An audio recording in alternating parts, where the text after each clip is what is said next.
poppin' people? Welcome back to Say Less with Kaz and Lowkey. My name is Kaz. Yo, it's Lowkey right here from Howard University, New Jersey. Why did you stumble on the intro? I did not stumble. You stumbled a little bit. No, I didn't. It goes like this. Yo, what's going on, people? It's Lowkey, Howard University, New Jersey, graduate. Second week in a row you did that. Graduate. Start it over. Do it again, bitch. Start over. No, do it again. All Yo, right. this is Lowkey from New Jersey, Howard University, graduate, host of Hip Hop Throwback on Apple Music Hits every day, 8 to 10, Mondays through Thursday. That's how it's how it sounds. There we go. All right. That's how it sounds. Now, if you're watching on youtube.com/Kazim, which I implore you to do, and also subscribing to all the podcast networks, whether that's Google, Apple, Spotify, all that junk.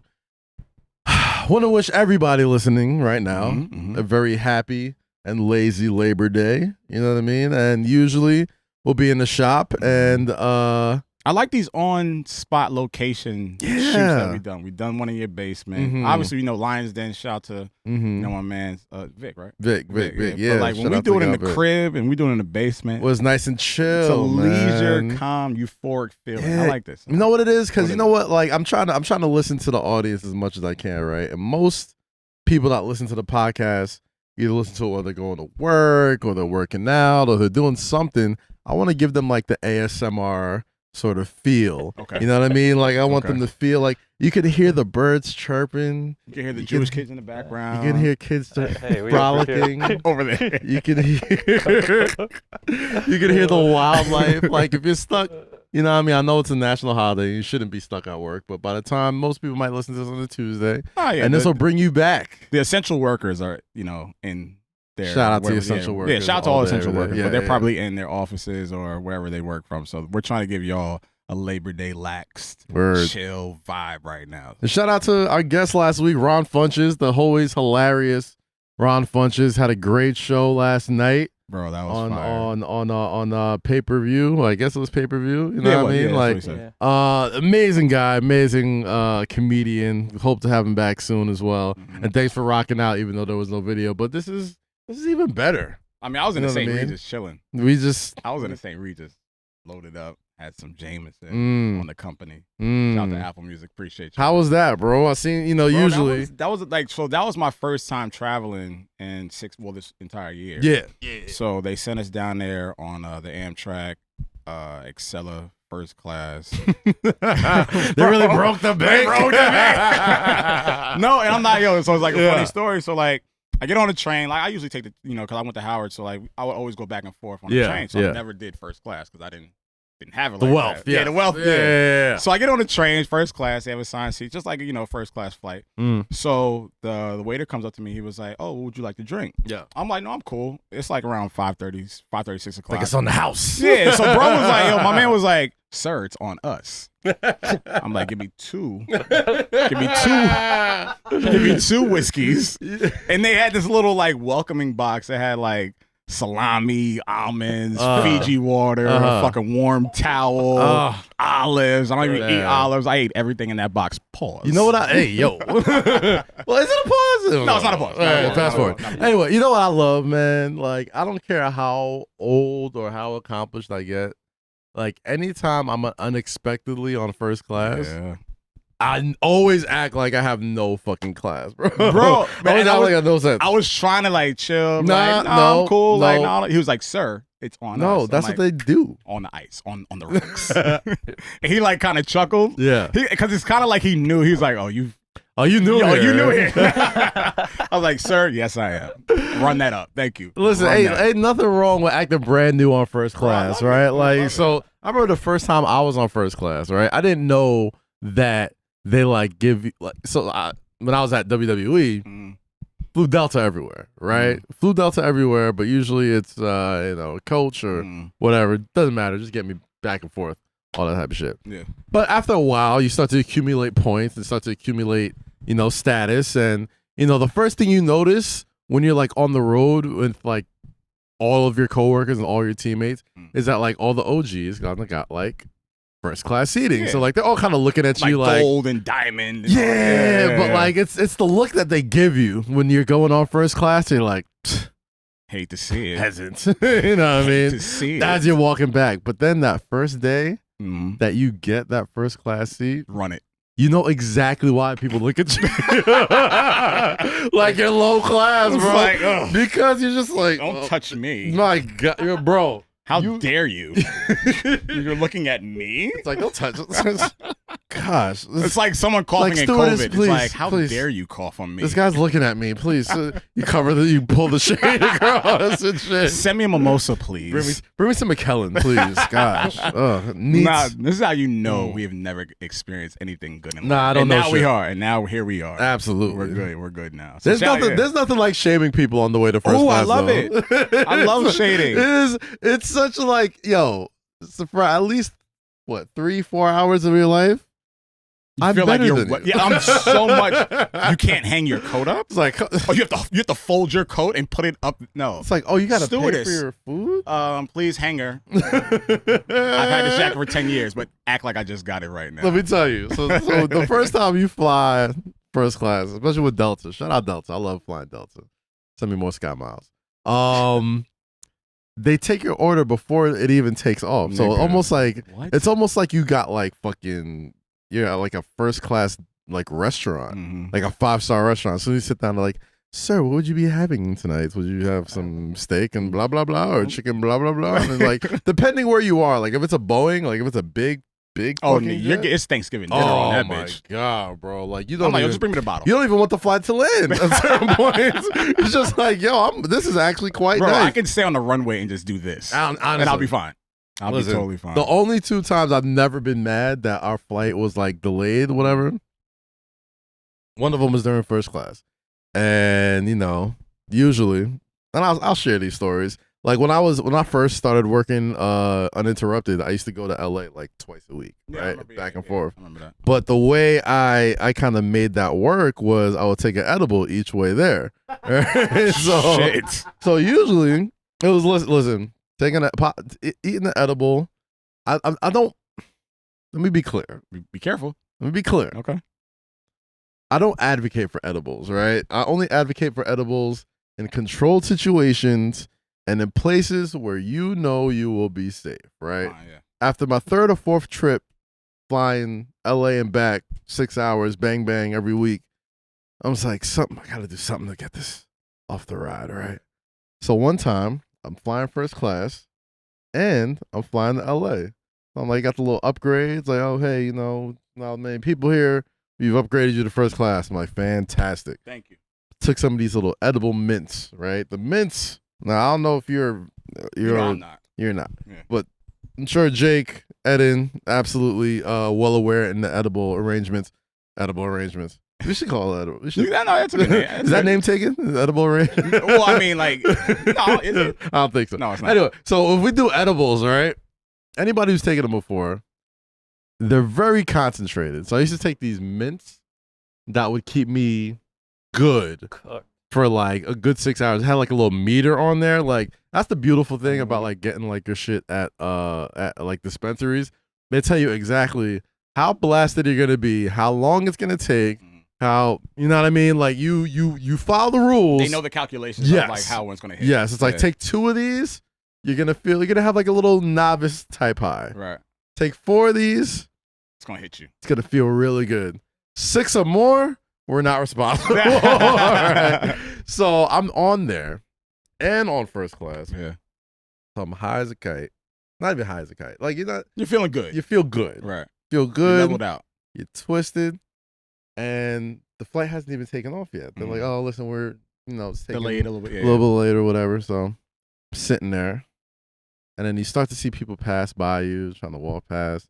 And then, like, you almost feel like territorial. Like, when motherfuckers, like, come through your curtain, you're like, sir, you're please. too close. You're too close. He did not pay he's not a diamend medallion member, sir. Too close. Listen, walk a straight path. Don't touch my seat. Bro, the first time. Don't touch my food. Bro, the first time I ever take a fucking private flight. Yeah. Oh yeah. I'm gonna act an insane. Tell us about him. Can I talk about my private flights? The first time yes, you were on one. This year 2020 has been an awful year, but 2020 was also the first year I've ever written on a private jet. So I wanted to tell the story on Flagrant, but it didn't happen. So you're here. You're home now. I'm home now. You're exactly. Home now. We back when speaking of which, when we were debuting these sneakers on my feet, the Embiid ones for Under Armour. First they hit me with the Kaz, we're gonna pay for your train ticket down to Baltimore and back, whatever. I'm like, all right, cool, sounds good, that works. I'm cool with that. And then Joel Embiid gets injured. Right, he got injured maybe like a couple days before this big shoe release is supposed to happen.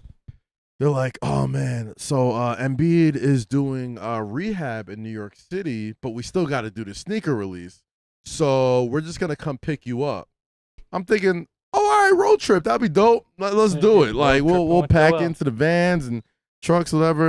I'm like, what time y'all want to pick me up? They're like, nah, just meet us here. And they were like, oh, it's Teterboro. I was like, Teterboro? I'm like, all right, Teterboro it is. So I get there, and you got to like they got trains at Teterboro. Yeah, cool. Yeah. So like they showed me the picture, like, yeah, we're gonna take you on the Under Armour jet, and I was just like, oh, all right. Wait, was it the same jet that Steph Curry had in Ballers, like the black one? Yes. Okay. Black one. Yeah. Same jet. So it's that was like the actual jet that the like CEO of Under Armour owns. So it was like, we got to get Embiid here, but he has to do rehab, and they're like, yo, we'll do whatever to get him there. So like, send him his jet, send him whoever's hosting, all this type of stuff. So it's me, Embiid, I think his shorty, well, definitely his shorty, and like maybe 2 or 3 more people. And man, the time I had there. How big was the jet? It wasn't even like massive, but like, There was room for other people. It was room for other people. Yeah, like there was like beds. Yeah. There was like, but we were making stops. That's how fire it was. It's like somebody lived in Philly, somebody lived in Baltimore. I was in New York, and Joel had to go. Joel had to go back to Philly, and then somebody else had to go to Baltimore. So we were like making stops like it was like a real like road trip or whatever. Man, the sort of wealth that people live by, man. If the world knew how the 1% really lives, bro, they'll be right. Jeff Bezos, Oprah, Bill Gates. Man, listen. I saw Mark Cuban. Like they live. Here's what we got to talk about. And Jake, I'm gonna need you to pull this up. Dr. Dre's wife is filing for divorce. Are you mad though? And she had some demands. She had some demands, bro, of what she wanted. Just listen. Yeah. 900,000 for entertainment. No. Let's go. Yeah, please go down the list. Go down that list, because that list. Please. Yeah, Jake, read it up, Jake. So I don't have the list up, but we have a stunning 2 million a month. 2 million a month. But break down the brackets of what that 2 million consists of. This article, because I know 900,000 alone just said entertainment, and I'm like, who's entertaining you? I'm gonna pull this up. Like, who's entertaining you? Let's get this real quick. And what's that magician's name? David Blaine. Like, is David Blaine entertaining you for 900,000 a month? Explain. Like, bro, like, come on. You know what it is? Young's expenses, which actually total more than 2.5 a month. All I remember is there was like emails for like 24,000 a month or something like that. She also lists her phone and email expenses at 20,000 a month. What server do you have? Clothes 135,000 a month. That I can understand. I'll give you that. Wait, you can understand for a woman 135,000. My thing is like there's certain. I get that. You have to be able to like quantify this. You can't just pull this number out of thin air, right? So what I'm thinking is, you see a number where it's like 125,000 a month just for clothes. Like, all right, well, okay, sounds crazy for their lifestyle. I get it. You can see that. Laundry and cleaning. 10,000 a month. Entertainment 900,000 a month. That shit just blows me away. Charitable contributions 125,000 a month. See, no, that's a write-off. That's also a write-off. But that's a write-off. I'm not. Here's the thing, because you're gonna get that back. 100,000 a month. That's telephone, cell phone, and email 20,000 a month. And then what is it like? That's what T-Mobile, Sprint, and AT&T combined. the premium and plans. Verizon. The premium plans. And then one more I missed: education, tuition, and living expenses, $60,000 a month. Jeez. How is your living expenses cheaper than your entertainment? So that's the thing that doesn't register with me. That's when I'm just like, you know what? I'm never got a pocket watch. I'm not a big pocket watch. Like if you get your money, man, get your money. And like I said before, if we knew how the 1% lived every day, it would fucking drive people crazy. Yeah, I understand that. Yeah. My thing is this, like, yo, you gotta let some shit fucking slide, bro. Like if you're doing if you're breaking up certain expenses and all these things are deemed as essential, and then you get to entertainment. And it says what, 900,000? Yo, so I did the math, right? In my head. 900,000. Did you say food? Was food included in that? No, food wasn't in it. It's just entertainment. This is just. I just want to know what you. I don't know what type of by. eyes wide shut parties are happening. Like I don't know what type of like cocaine. Like that is a lot of. That's a lot of money. T&E, bro. Anybody who's worked corporate knows you can write off a lot of T&E. A lot. Can't write off 900,000. My gosh, 900,000's worth is a lot. So what I'm thinking is 12 times a year, $900,000. It's about what, 10.5 million a year? Jesus Christ. Just on entertainment? So wait, that's a month. That breakdown is a per month. Per month. Per month. So per year, it's over 10 million. All I got, yo, JJ Watt makes $11 million a year. Hey, for the Houston Texans. One of the best defensive ends in the game makes $11 million a year, tearing heads off, like being one of the most dominating defensive players you've ever seen in our life. No disrespect to Dr. Dre's wife. No disrespect at all. But she didn't make nothing but a G thing. like you ain't even make Compton. But what I will say is this. 900,000 a month. What are you doing? What I will say is this. If you're demanding 900,000 a month, that snatch must be fire. Yo. See? Yeah. Bro, like that snatch, and you're not even throwing a fit about it. Like, all right, cool, 2 million here. That snatch gotta be fire. It's a wild because it's like, you know what? That gotta be fire, bro. I mean, I'm sorry. It's not just, I mean, they've been married for. It better be just snatches. I'm giving you 900,000 for. They've been married for what, almost 20 years, basically? Bro, like entertainment is $1 million almost?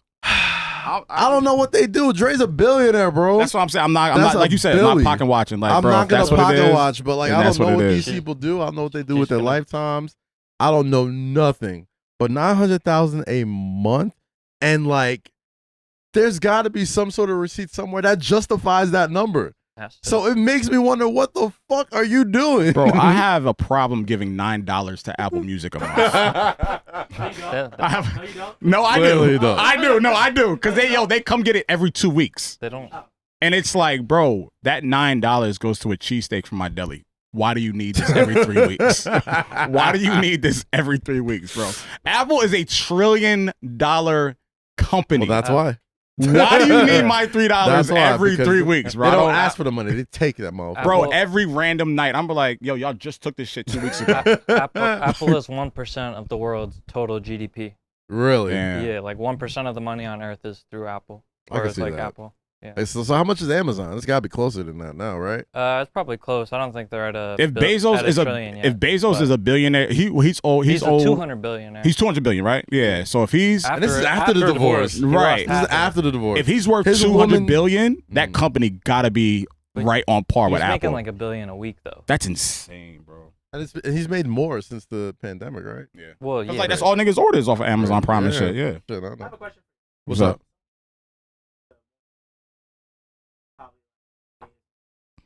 That I don't want to like he was just saying, I don't want to police anyone's pockets because we don't know what they're doing, who they're giving their money to, family wise or organizations, whatever they're doing. So I would never say Bezos or Gates or Cook or whoever, y'all gotta donate. Like never a pocket watch. I can't pocket watch. Like so I get what what people are saying. Like yo, you could solve world hunger, and which is very true. Like they could. Like Bezos could do that in a day, but it's like bro, he earned that money. Like. He started that shit. Cook started his shit. Bill Gates, like, bro, I'm not gonna tell you what to do. It would be nice. In the perfect world, yes. In the perfect world. Would be. But it is what it is. That is because I know if I'm worth $200 billion, I'm not donating shit. What would you do with $900,000 a month? Yeah, what's the somebody first writes thing? you a check for $900,000? What's your entertainment? I would do this. I would donate to Flint. Okay. I would give to Flint. Okay. Outside of that, that seems like a very easy. That's an easy fix. Yeah, and it's a write-off because it's a charitable donation. But that other $800,000, I'm going crazy. And you're getting it per month. Per month. You're getting it per month. I read somewhere it didn't cost like what? It cost like what, like $10 million to solve like the Flint water crisis? Yeah, that's easy. That Flint water problem could be solved quick as fuck tomorrow. Like if they wanted to. Yeah, if me and you, just between me and you, we had 900,000. Just like both of us got a 900,000 check every month. We could easily solve Flint's problem. You solve a lot of problems. Right but now. Will I? No. Probably not. Probably not. Probably not. Like I say that, I would do all these noble things. Like I always like watch That's people. That's the only noble thing I would do though. Would donate to Flint. Everything else, y'all on your own. I feel that too. Have you ever bought things? Have you ever spent money on things? Spent money on stuff? You know how good that feels? Buying a pair of Jordans feels immaculate. I remember I went to I was in LA. I had to host this party. Yeah. And I went to buying stuff. Yeah. It feels great. I went to Flight Club. I understand if you Especially just. I went to Flight Club and I actually bought these and I bought an off-white hoodie. Total was like hoodie. Yeah, just like because I was hosting a party, so I had to be stupid. That was before Virgil started doing dumb shit. Listen, I don't listen. No, I don't care what you. I don't care what you wear. I just felt so rich. And I mentally spit on people who were in the store that didn't buy anything. You don't know how this feels. There is nothing never like. Will know. There's nothing like. I don't know why, bro. Like we're such like. We're okay. Like we're well off. We're all right. But we all right. Yeah. But like there's certain people that like literally laugh at the money we make. Laugh at it. It's a joke to them. It's a joke to them. It's a literal joke to them. If I had that amount of money, like if I could demand $1 million a month, do anything I want to do, I say I'll do some charitable stuff. I'll say I'll, do the right thing. Mm-hmm. But then, like, I'll buy my first Lambo, and I'll be like, it's like, y'all niggas are peasants. Y'all don't have $1 million a month? Is this? What the fuck were you doing with your life? Why the fuck would I want to? Why would I want to give you? I've done all this hard work, like, by marrying the rich dude. Yeah. And I got to give money back? I got to give it away? Like, get the fuck out Can I at least can I write these off for tax? All right, I'll write this off my taxes, but I don't want to just give it away. I need something back for this. This is how rich people think. Yeah. This is how rich people think. Like, we want to say we do all these noble things and these noble causes and these noble, like, But in reality, we're not. In reality, most people give away money because they don't want Uncle Sam coming for their ass at the end of the year. Bro, if you watch Billions, and, like, if you're a fan of Billions, you know how Axelrod moves. Like, charitable nations, scheming through tax shit. Like, he knows how to work the system, and I'm just watching it. It's just like art and like regular stuff. And it's like, this guy really knows how to like maneuver through the system. And that's based on a true story, right? Stephen Cohen? Yeah. That's actual, because Fox told me about the whole thing, but that's literally a true story. And it's like, that's how billionaires and millionaires move. Mm-hmm. Like, if you watch that show, if anyone's a fan of Billions out there, that's how they move. And they do it without blinking. And then they still make double that a day. You gotta have some sort of sociopathic behavior to be a billionaire. Like, I don't think there's not a well-adjusted billionaire in the world. I doubt it. You're not normal. If you make that amount of money, you gotta be love. There's something off about you. Yeah, you gotta be okay, like hurting people. Yeah. Like there's nothing normal about you. No, there's no way. There's no billionaire in the world that has like. To me, and I could be super wrong, I don't think there's a billionaire in the world that has done like any victimless crimes. I mean, and like LeBron the billion about to be there. Well, LeBron might be the first. I mean, he plays a lot of basketball. That's true, but I mean, But like, no, but like, Axelrod gained his. Well, that story was gained. The man behind that whole story was gained from the 9/11 situation. Right. Like he pressed the gas when all that shit was going down. So it's like you have to have a very, very kill mindset. Right. Like even people are dying or whatever the case is. Like I need this bag, and that kind of mentality is a killer mentality, which is scary as hell. Yeah, I can't do that. Yeah, I mean, I don't have that blood in me. I know people that like have that in them that are just like maniacally like focused on getting to the bag by any means necessary. Like I don't got that in me, bro. That's sick. I can't because like, he was doing a lot of crazy stuff to like his father. He was doing a lot of crazy stuff to if you watch Billions, like if you actually like watch the story, Brian like Axelrod. He was doing a lot of crazy stuff to his mother, like to his close friends, like.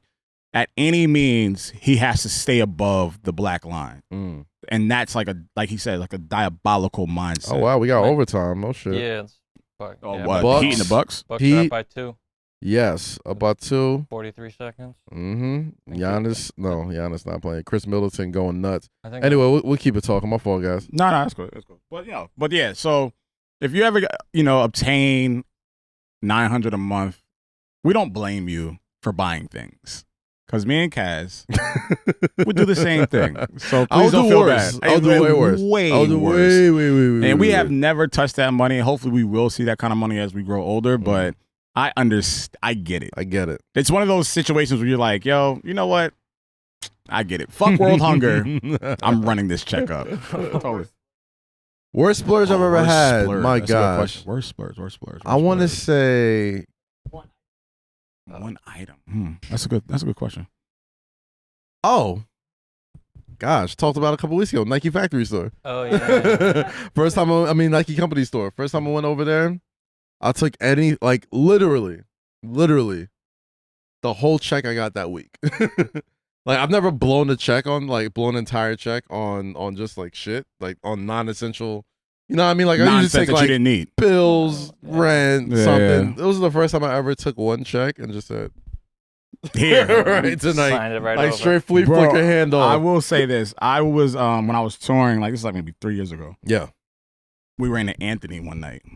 Okay, it was like me, Cam, Rory, Nat. Oh, Anthony was a spot that used to be in New York. Damn. Rest in peace to the Anthony, bro. So I caught the check that night, right? So I'm like, all right, bet, like I got it. We're gonna have some fun. Yeah.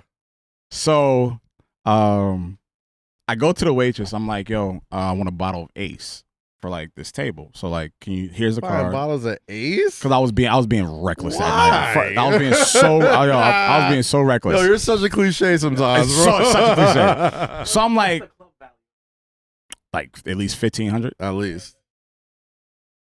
Oh, at a store? You get it for like 100 something? Yeah, you can get it way cheaper. Yeah. I mean, it's a club, so it's like gratuity, tax, all that stuff is factored in. So I'm like, yo, right. So I'm like, yo, bet. I'm like, yo, bet. Yeah. Yo, bring me a bottle of Ace. She's like, all right. Like, whose card is it? I'm like, here, it's my card. So she takes the card, and we all dancing. Like, I'm amped, and it's like girls around us. Like, yeah, we about to get lit tonight. It's like 12 o'clock.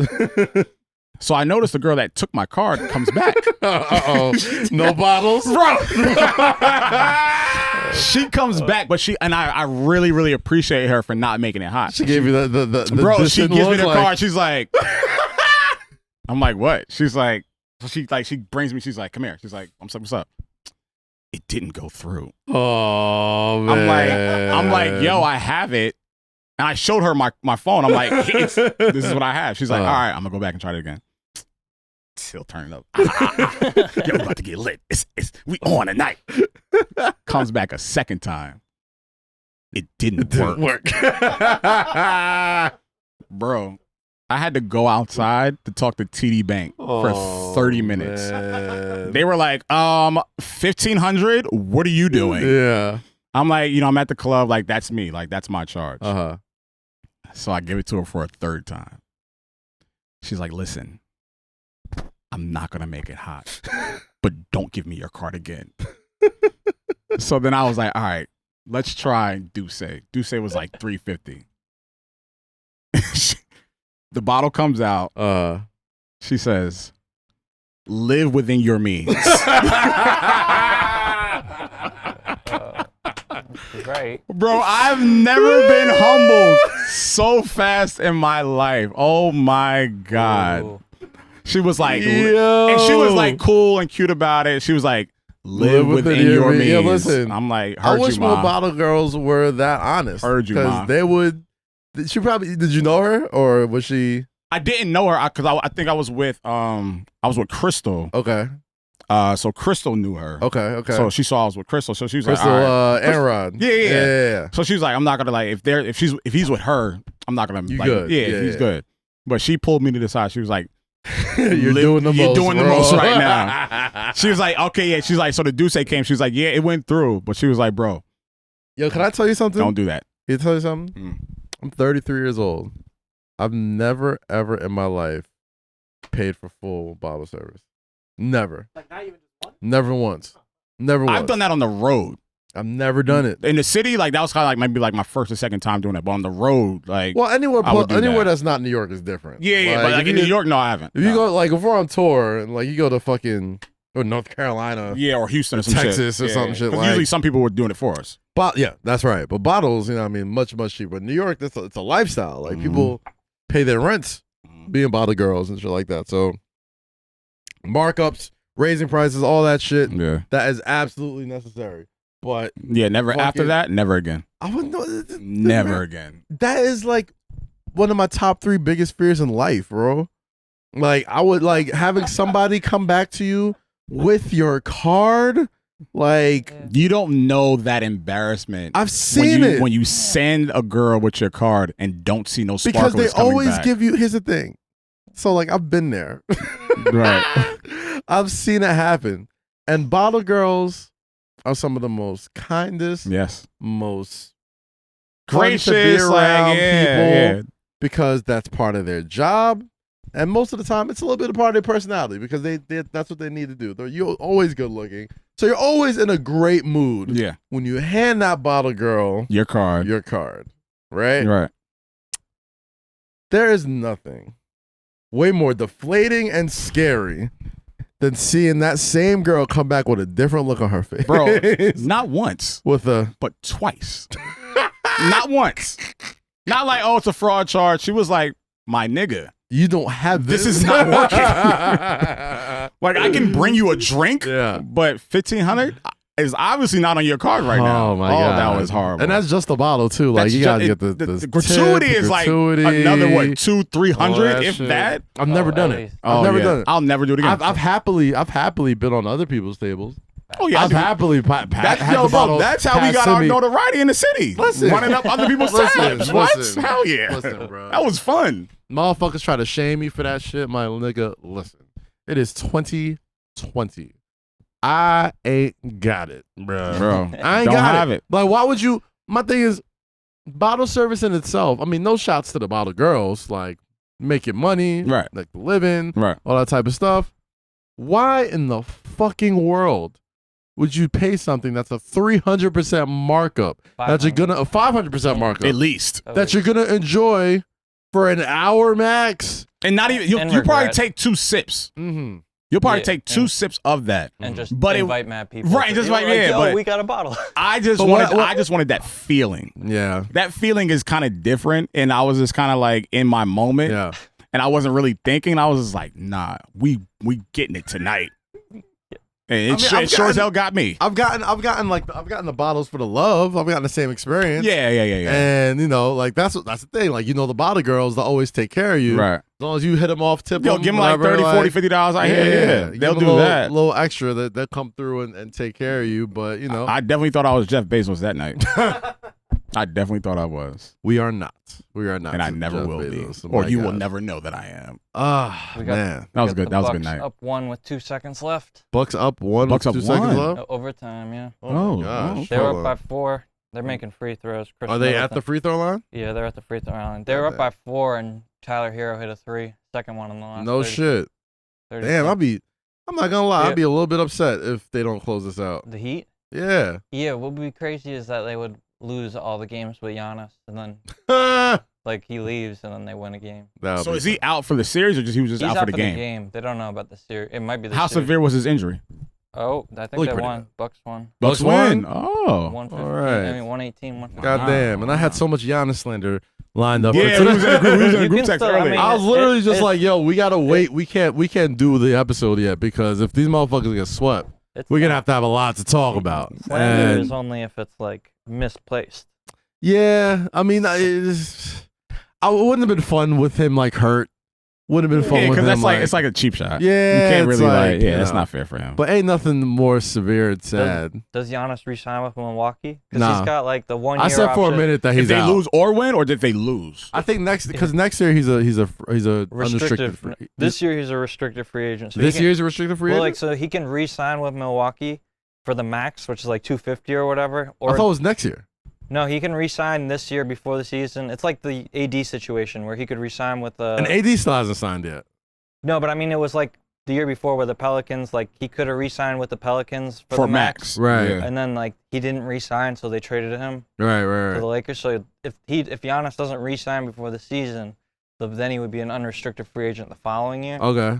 So if he doesn't, the Bucks do the unthinkable and Trade him? Yeah, because like it kind of signals that he's like on the way out. Because you would take the max if you're gonna stay. In I think if they Milwaukee. lose this series, he's gone. I mean, they're No, they're gonna lose this series. no one's ever come Huh? back from. They're gonna lose 3-1. this Yeah, series. that's what I'm saying. So if they lose, he's gone. Mm. But where does he go? I mean, Some I've people said the Heat. Goes to the See, Heat. I don't think it Some could be the people- Heat now. There's a report. I mean, I don't think it could be the Heat now. I mean, like I feel Wow. like it'll be a good 'Cause they'd team wise, it'll be a good situation. But the Mavs. I don't think he could pull a KD Yeah. and I sign don't to know a if it'll be team they got looked at blasted with the by. same venom as But like the KD. Heat, all right. So the Heat, they have Jimmy Butler. Butler, They got- Bam. Tyler But is Duncan that Robinson. enough? Is that enough Dun- for him? Yo, the Heat with It's enough to beat his ass. I mean, like the Heat are good. the Heat. The Heat man, aren't like I don't know. No, why I'm not people- saying. I'm not the saying Heat- they're not. I'm just saying, This is is that a- enough for him to have a legacy with them? Yeah, I mean, listen, we've seen What it about many the- times. Like, some- Oh, sorry, I didn't mean What's to up? cut you off. no, we've seen it many times. We've seen it with like LeBron. Hold on, time out a second. Wait, does the sound straight? All right, my fault. All right. Goddamn. I feel like This is there's- your idea, dickhead. it was, but you know what? I like it. I feel like it's Labor Day. Okay. Oh, so we're good with the vocals. Oh, all right. Good. All right, my fault. I was just making sure because there's a lot of It's a lot of nature shit that you. Yeah, it's a lot of nature out happening, here, right? but I enjoy it. We've seen it before, man. I feel like Miami's put themselves in a position where you don't necessarily take like a cultural fucking setback by joining their team, right? Like it's not like Golden State. It's not like you're joining, a massively built team already. Like I don't think anybody's ever gonna get the slander that KD got because that was a team that was like historically good. Like they were already historically good. Mhm. And then they beat you, and then you joined them After being up 3-1. after being up But 3-1. I think that's where the criticism comes because they beat you and then you went and Yeah. joined the team that beat you. yeah, I mean, I don't. At Which this is why, point, yeah, I get it. at this point, like I'm a little bit more okay with it now than I was back then because it's like, well, KD was clearly the best player on that team.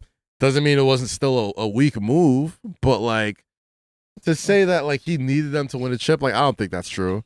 I think he's still fucking. It helped. It definitely helped. But I think it'll be different for Giannis because Miami Heat aren't like this overwhelming like powerhouse that the Warriors already were when they added KD. They were Yeah, like, they're good. They have The a Warriors great, were where they were who they were before KD came. Mhm. And KD was just that extra push that Yeah. was going to take him to the. I mean, not take him to the top, but like keep them at the top. Yeah, yeah. He made it unfair.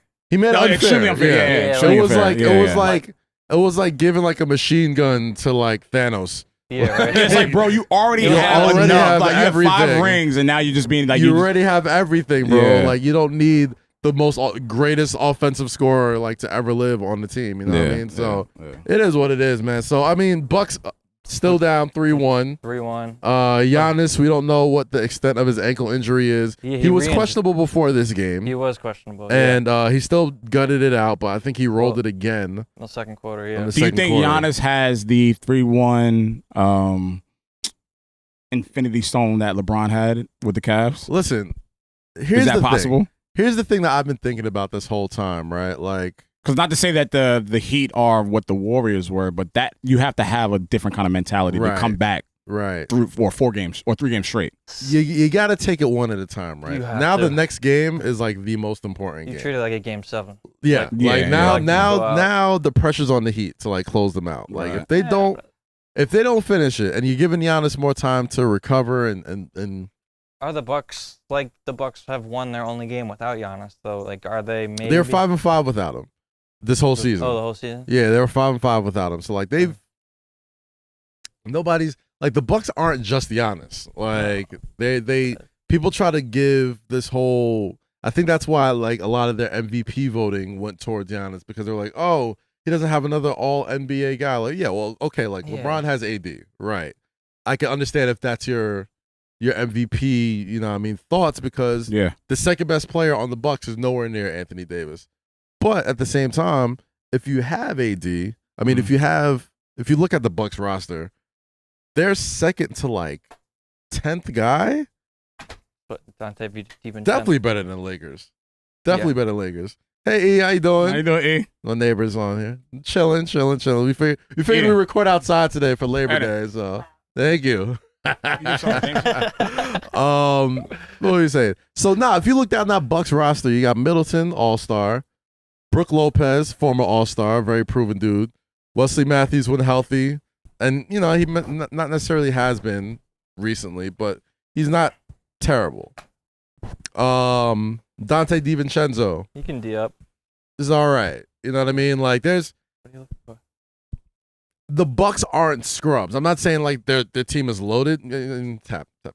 I'm not saying the Bucks. I'm like, damn, we're fucking. I'm not saying the Bucks are loaded, but they're definitely not just Giannis. You know what I mean? Are they enough without Giannis to come back 3-0? To do 3 games in a row against the Heat? Not to say the Heat are a powerhouse. I mean, they're proving what they're who they are. 4 in a row. Are they? Yeah, like it's 3 in a row. 3 more in a row. 3 more in a row. Even if they play without Giannis. I'll tell you this. If Giannis comes back, no. The easy answer is no. They're not coming back without him. Right. But if he does come back, because before he got hurt, he was killing. He's hitting threes, making everything. He was unstoppable before he got hurt. If there's any way to like Undertaker yourself out of the grave, it's being that first team ever to come back 3-0. Like, I mean, I've been thinking about it for a long time. I'm like, yo, if there's any situation for it to happen, right? Is it that we can hear? All right. Fuck it. Who cares? Yeah. Fuck it. Who gives a shit? This is our show. God damn it. Who gives a fuck? I don't know if you noticed, but we're outside. God damn it. Oh, this is Labor Day. I mean, this is it's the nature episode. I've been thinking. It's the nature episode. I wanted some fresh air, man. I've been working my ass off. I don't want to be in a shop. I respect if we look at what's going on in the bubble and the reason why teams down 3-0 never come back, so many things to consider. Some teams have insurmountable home court advantage. Yes. Some teams have to worry about travel. Some teams have to worry about a lot of things.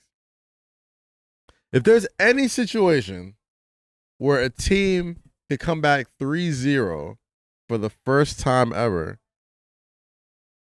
would this be the first time in basketball? In basketball series, okay. Yep. It's happened in hockey. It's happened in baseball. I think it's happened in baseball, but it's never happened in basketball. And I feel like if there was any situation for it to happen, I mean, let's think about it. Like the Bucks, when they're cooking, nobody could really touch them. If we were in the regular NBA season playoff regime, would it have been? This would have been in Miami. This game would have been in Miami. Yeah, it would have been. So I think Miami probably would have won. But also, you never know because it's like, man, the Bucks home court advantage first 2 games too. Yeah, that's what I'm saying. Like those first 2 games, it probably would have been 3-0. It's hard to go into somebody's home court and win those games twice. But this is why I've always told you when this whole thing started. I'm like, this is. And I'm trying to rephrase this not to be like insensitive, but I think this still is the easiest path to the championship. Are you starting to change your tune on that? Because I feel like I don't think there's a whole lot of. It doesn't seem the number 1 seeds haven't been doing great. That's what I'm saying. Like it almost feels like. But all right. So this is why I say it because the number 1 seed is not supposed to be down 3-0. Right. Yeah. So this is why. All right. So it's the So easiest what I'm path saying, it's probably the easiest path for the underdog. right. That's what I. That's what I. Yeah. For a team that may never have had that's what I a was trying to chance get at it. This is the easiest path for the underdog. The evenest playing field. Yes. Yeah. Jake just said it's the evenest playing field for the underdog because there's no one fighting against you. Because I'm sure they wouldn't have been up 3-0 if they played 2 games at the Bucks Honestly, crib. the Heat have looked like the better team. Like even when Jimmy Butler had didn't score a lot of points in game 2, they still outplayed him. They got a deep team, and they really play defense, which is that carries over in the playoffs. If you just D up, you don't need to be hitting your shots. Playoff intensity and then stops are all that matters. They got Andre Iguodala. They got a Jay Crowder. They got a deep team. They can switch a lot of guys. Bam can switch on anybody. Bam can switch on to Giannis off a screen. Mm-hmm. So I like Bam a lot. What do you think about Giannis saying that he would not? That's bullshit against Butler. That's bullshit. That You're whole defensive comment. player of the year. Oh, you're defensive player of the year. Yeah, why are you not? What you're was that supposed about? to take that challenge. He's if it doesn't matter. I don't care what coach. Side, though. What? He's really good coming off help side. I understand that, but I don't give a fuck what coach says. If a guy's kicking my ass and you're defensive player of the year, mano you mano, you gotta take the fucking opportunity to be like, yo, if we stop him, we'll be all right. You know what I mean? If you're defensive player of the year, that's what you do. That's your job. I still think he was. I didn't think he deserved it, honestly. Defensive player of the year. I thought that could have went to Anthony Davis. But at the same time, once you get that award, you're supposed to take those challenges. You're supposed to man up and be like, you know what? Especially with this kind of spotlight. Especially what's on the spotlight. Especially when this dude is kicking your ass. They asked him when Jimmy Butler was cooking, did anybody say for you to switch off or whatever? And they were like, no, we're, I just do what coach tells me to do. And I don't think that's how a defensive player of the year talk less of an MVP. They're supposed to talk you guard all 5 positions. The reason why they give you that award is because you are the guy who was supposed to lock people down. And if somebody's going nuts on you, sorry, coach, I'm gonna go and stop this guy. You figure it out. Figure out everything else. I got to go make sure this guy stops scoring because he's the only person kicking. When you're labeled as the defensive player of the year, your assignment is drilled through your head. Your assignment is not through the coach. It's all right, this nigga's cooking us. Whoever's guarding him is not doing his job. I got it. Let me do that. And he was like, I'm gonna do whatever coach says. It's just like, oh, so you're just copping out. Mm-hmm. That's what I felt like. It kind of feels like Giannis sometimes isn't alpha enough. You know what I mean? He's alpha. He's absolutely top dog. He has that personality. Skill-wise. But not even skill-wise. I think he carries himself well. I love Giannis's attitude as a player. Where you don't see him really hanging out with a lot of other NBA guys. He just kicks it with his family. He works out in his own. You never see fucking workout tapes of this dude in the summertime. I like the way he carries himself. He carries himself very similar to Jimmy Butler. In the same way, it was I ain't trying to make friends with y'all. I'm trying to win. I'm here to win. You know what I mean? So he's an alpha in that sense. But in this specific situation where your team needs you, and Jimmy Butler is going fucking ham nuts, and you're not gonna step up to you're do not anything just gonna about say, it? "Yo, switch." If I see, I'm not nearly an NBA level player, right? But anytime I've played basketball and I'm on a team and we're losing because some guy on the other team keeps kicking my teammate's ass, I'm like, yo, switch, get him. Yo, get him. I got this. You know what I mean? Right. At least go and get 1 or 2 stops so you got him in his head and then he's switching back. But you can't just. You got to put a wall up at some that. point. You got to put up a wall at some point. Yeah. You asked a great question when we was inside. Now this is switching from basketball to rap. You were asking about some of the most hated rappers. Yeah, let's talk about it. Some of the most hated rappers. Let's talk about it because big music week this week. Yeah, so Sean dropped his new album Detroit 2. Shout out to Hit Boy, Key Wayne, No ID, Ty Dolla $ign, Janae Aiko, everybody on the project. Yeah. There is still some disdain towards Big Sean, and I'm not sure why. I am, but I'm not sure why, because we know he can rap, we know he can make songs, we know he can make hits. But there are other rappers who are in the same lane as him, like a Logic, a Russ. Who else did we talk about? Wale. J. Cole. And we're trying to figure out, where does that disdain come from when they produce good music? Is it a social thing? Is it I know exactly where it comes from. Yeah, where does it come from? I know exactly where it comes from. I believe the blog era of rappers is the last era of rappers that truly cared about lyrics, right? So the people that usually make these assumptions or make these, like, say these certain things about certain artists or rappers, I feel like it's the get off my lawn type of era. I feel like that's the last era of get off my lawn where we cared about what these people thought, right? Okay. So, like, I feel like a lot of people that have, like, disdain for, like, the Big Seans, the J. Coles, the Wales, the whatever, they grew up on, like, the Rakims and Jay-Z's and Biggie's and Nas and all that type of stuff. So they're always comparing those guys to these guys. And it's never going to live up to that era. You know what I mean? Like, no matter what you do, like, whatever you hear the first time when you're a kid or you're that age, you never, ever, ever live up to that. Ever.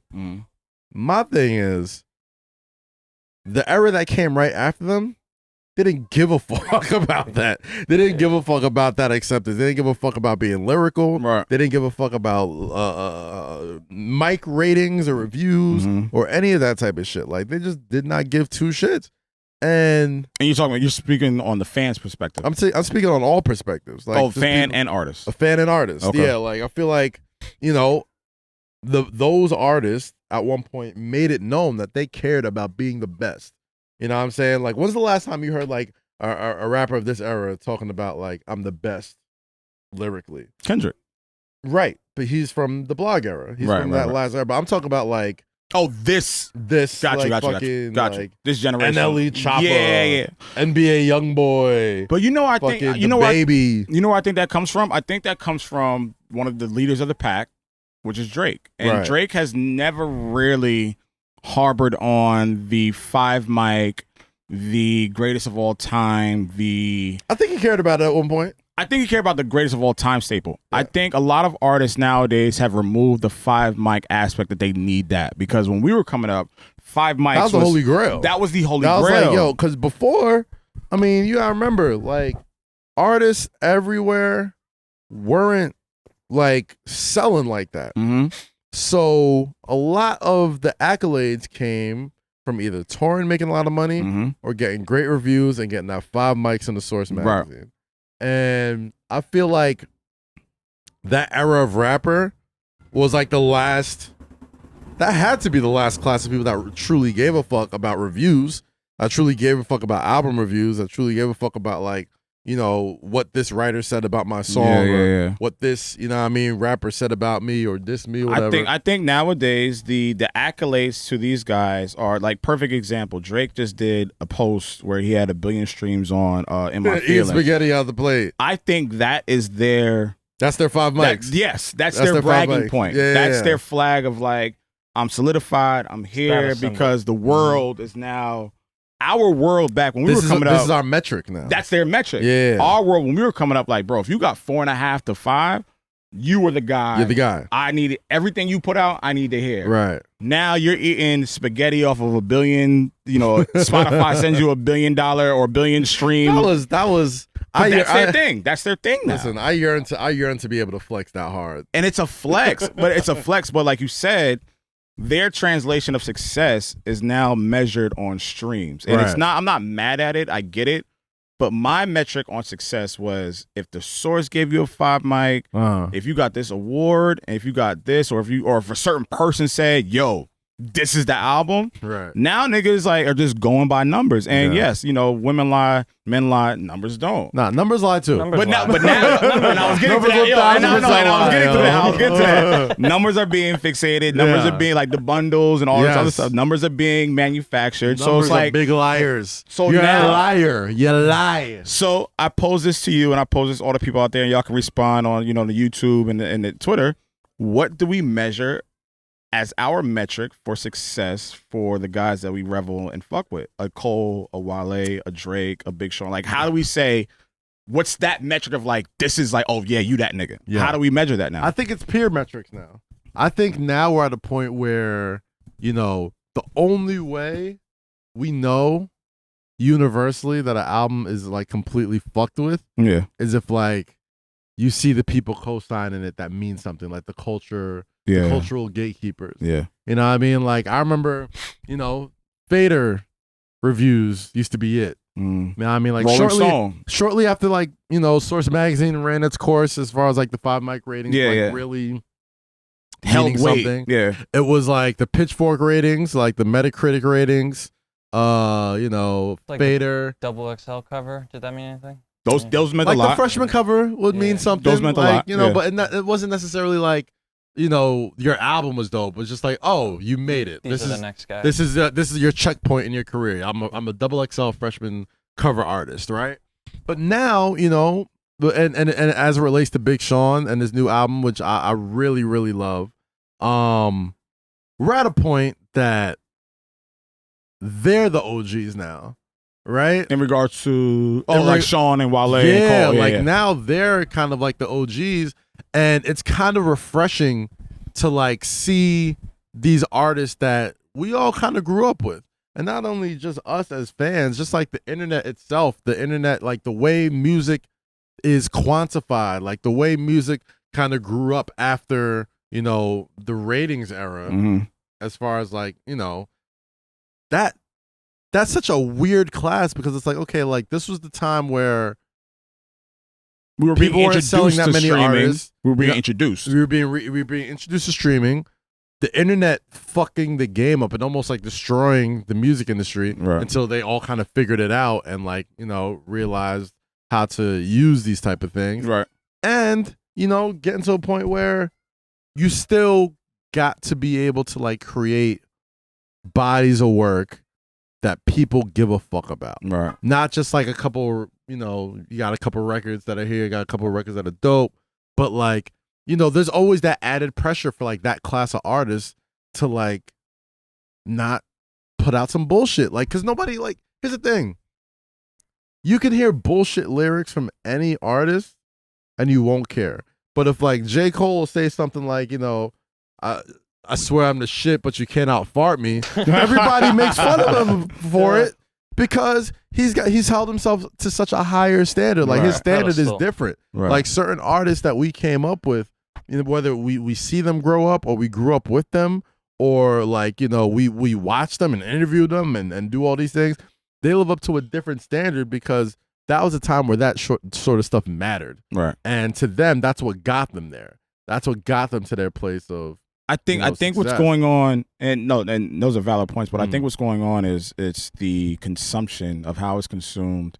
I think it's the volume of not the volume. When we were doing reviews, right? Right. It took us a minute to review the album, and then another body of work came out 6, 7, 8 months later. Mm-hmm. I think there's so much pressure on these new guys and even the guys that we love to put out music, which rushes the creative process. Yeah. So I don't think there is a creative process anymore. That's what I'm saying. There is no creative process. And because we have access to people, and we can say things. Like even like when we have conversations with Wale, he gets frustrated about people saying like, yo, when you dropping some new shit. I'm like, yo, bro, I just dropped some shit and y'all niggas not paying attention. Yeah. And I think that happens to discourage them from putting things out. And I think that's what happened with Big Sean, because he was like, yo, I took so many years off. And he said in the interview, he was like, yo, I'm never taking that long strand of a period off. Yeah.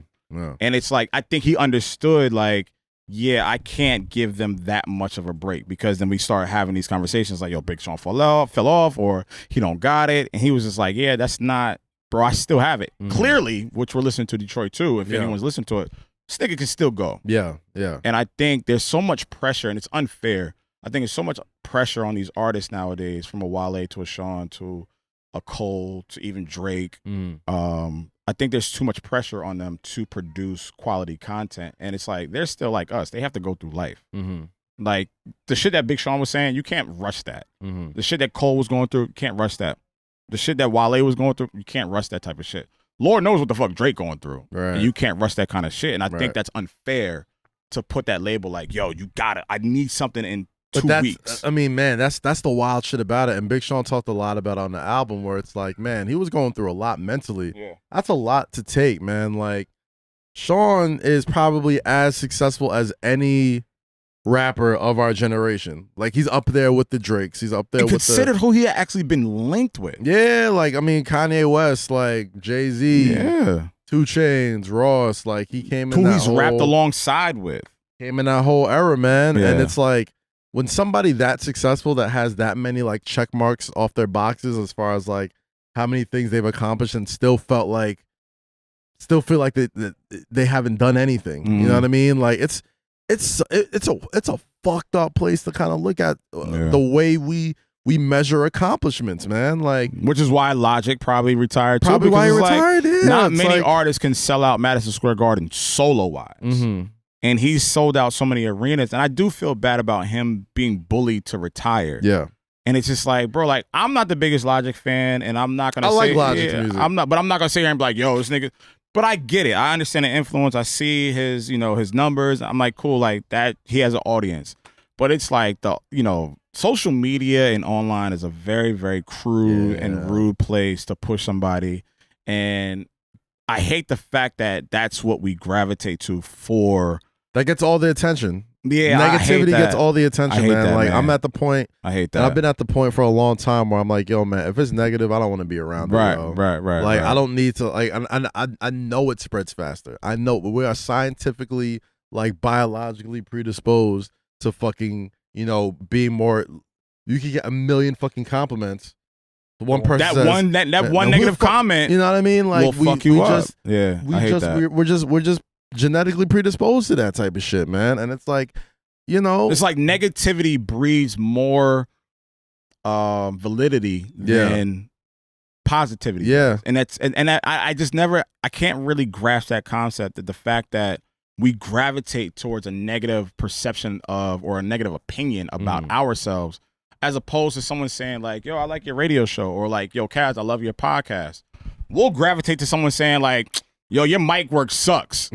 Yeah. As opposed to someone saying like, yo, you and Lo, y'all be talking about some real shit. We'll overlook that before we say before we, acknowledge, yo. I know I do it. Yeah, like I do it too. And I'm just like, we have to we have to condition ourselves. Negativity is so loud. We gotta program ourselves to not go there. Yeah, you don't need to put stock in it. The negative comments, but I just like that. That's that, and that goes back to my point about a Logic or a Big Sean or even a Joe Budden. I mean, Joe Budden thrives off of negativity, so like that. But even Drake, like Drake will look at the negativities and just like thrive off of that. But it's just like there's so many people that love the content, whether it's music, whether it's podcasts, or whether it's whatever. Even sports. Yeah, people gravitate Michael towards. Jordan used to always like put up the negative press clippings. Yeah, some people need that though. Yeah, some people do need that. Like, look at Mike now, he's miserable. I'll be honest. Yeah, like he looked fucking miserable in the Last Dance. So it was like, man, he didn't look happy at all. This dude who was the greatest, most successful athlete of all time, like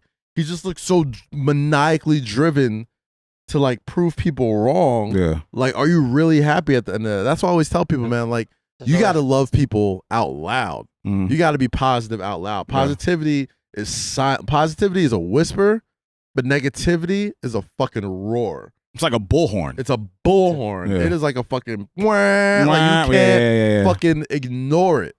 And that's why I try my best, man. Like, if I fuck with you, like, I'll fuck with you, and I'm gonna tell you like out loud, because you'll always remember the negative shit. And even then, that even comes with a caveat. Because like, even if you shower somebody with praise over and over, and this is me playing devil's advocate for the rap fan as well, I could shower you with praise over and over. But like, if I say something that isn't all the way praise and isn't all the way negative, but it's just constructive criticism, or just just something I felt like was real and honest, that will trigger off the same sort of emotion that makes people react to that negativity so quickly. You know what I mean? So it's like, it's as a fan too, like sometimes your favorite artist might make something a little different, or you might not, gravitate towards it as much as you can. Yeah. And we're built in such a fucked up, weird society that we can't even do that.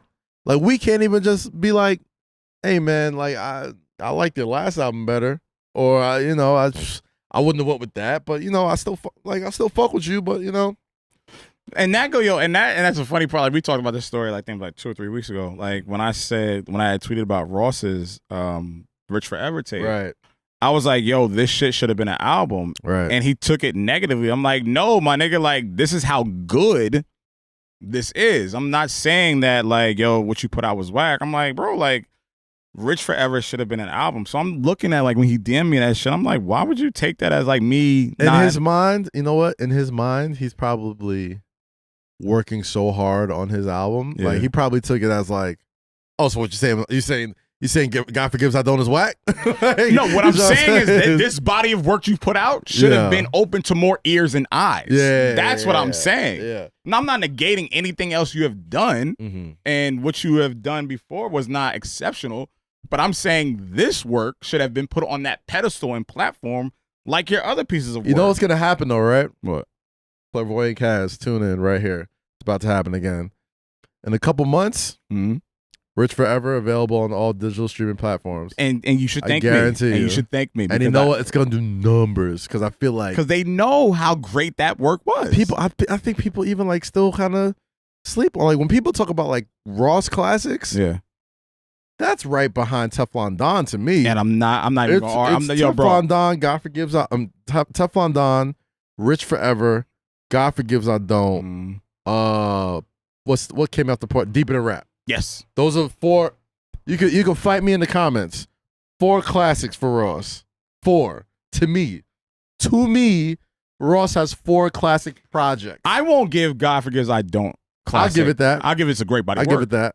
I'll give him 3. I'll give it that. My thing is this: we're at the point now. I think we still talk about music like it just came out. Yeah. God Forgives I Don't was almost what 8 years now. At least 8 or 9 years. 9 years. We're still talking about it. Yeah. Got to count for something. No. I'm not. Yo, you're right. It counts for something. Got to count for something. If I had a gun to my head and someone said, yo, give me classics from Ross, I'm not putting my life on the line for God Forgives I Don't. That's what I'm saying. Like it might be on the lower tier of it. Yeah, but like if I got 3, but like that's not one of the ones that I'm naming. If you're putting gun to my head and I'm saying, all right, well, is it a classic or not? Yeah, I'm like, it's a classic to me.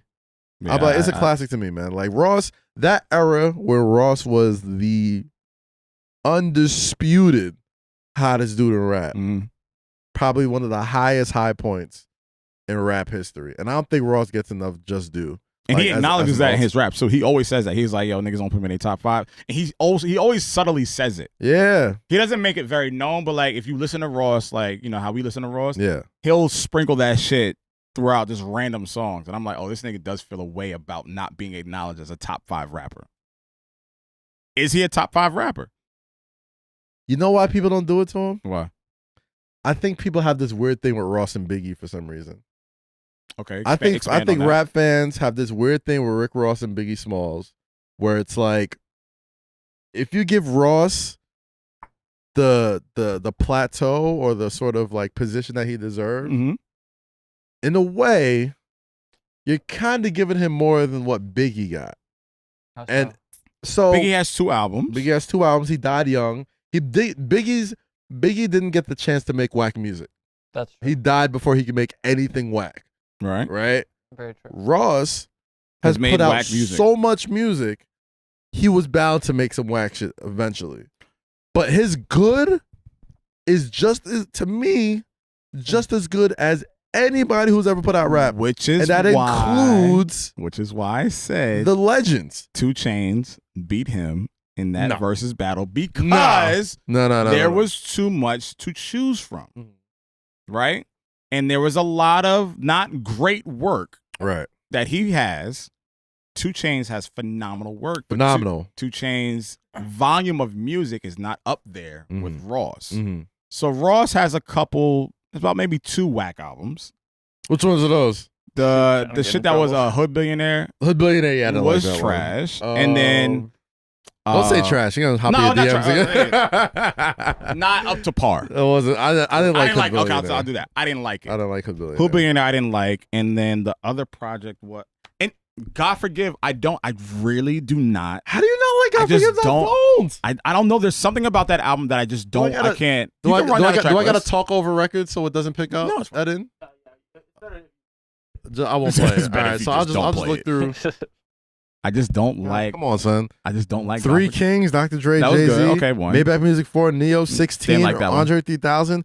These niggas can't hold me back. 16 I love. Sophisticated. 16 I like. Come on, son. Hold me back. Ice Cold, Omarion. Hold me back. I don't like. Dice Pineapples. Ice Cold. Triple Beam Dreams. Dice Pineapples I like. Triple Beam. There were a lot of more misses than hits on that album. No, you're tripping.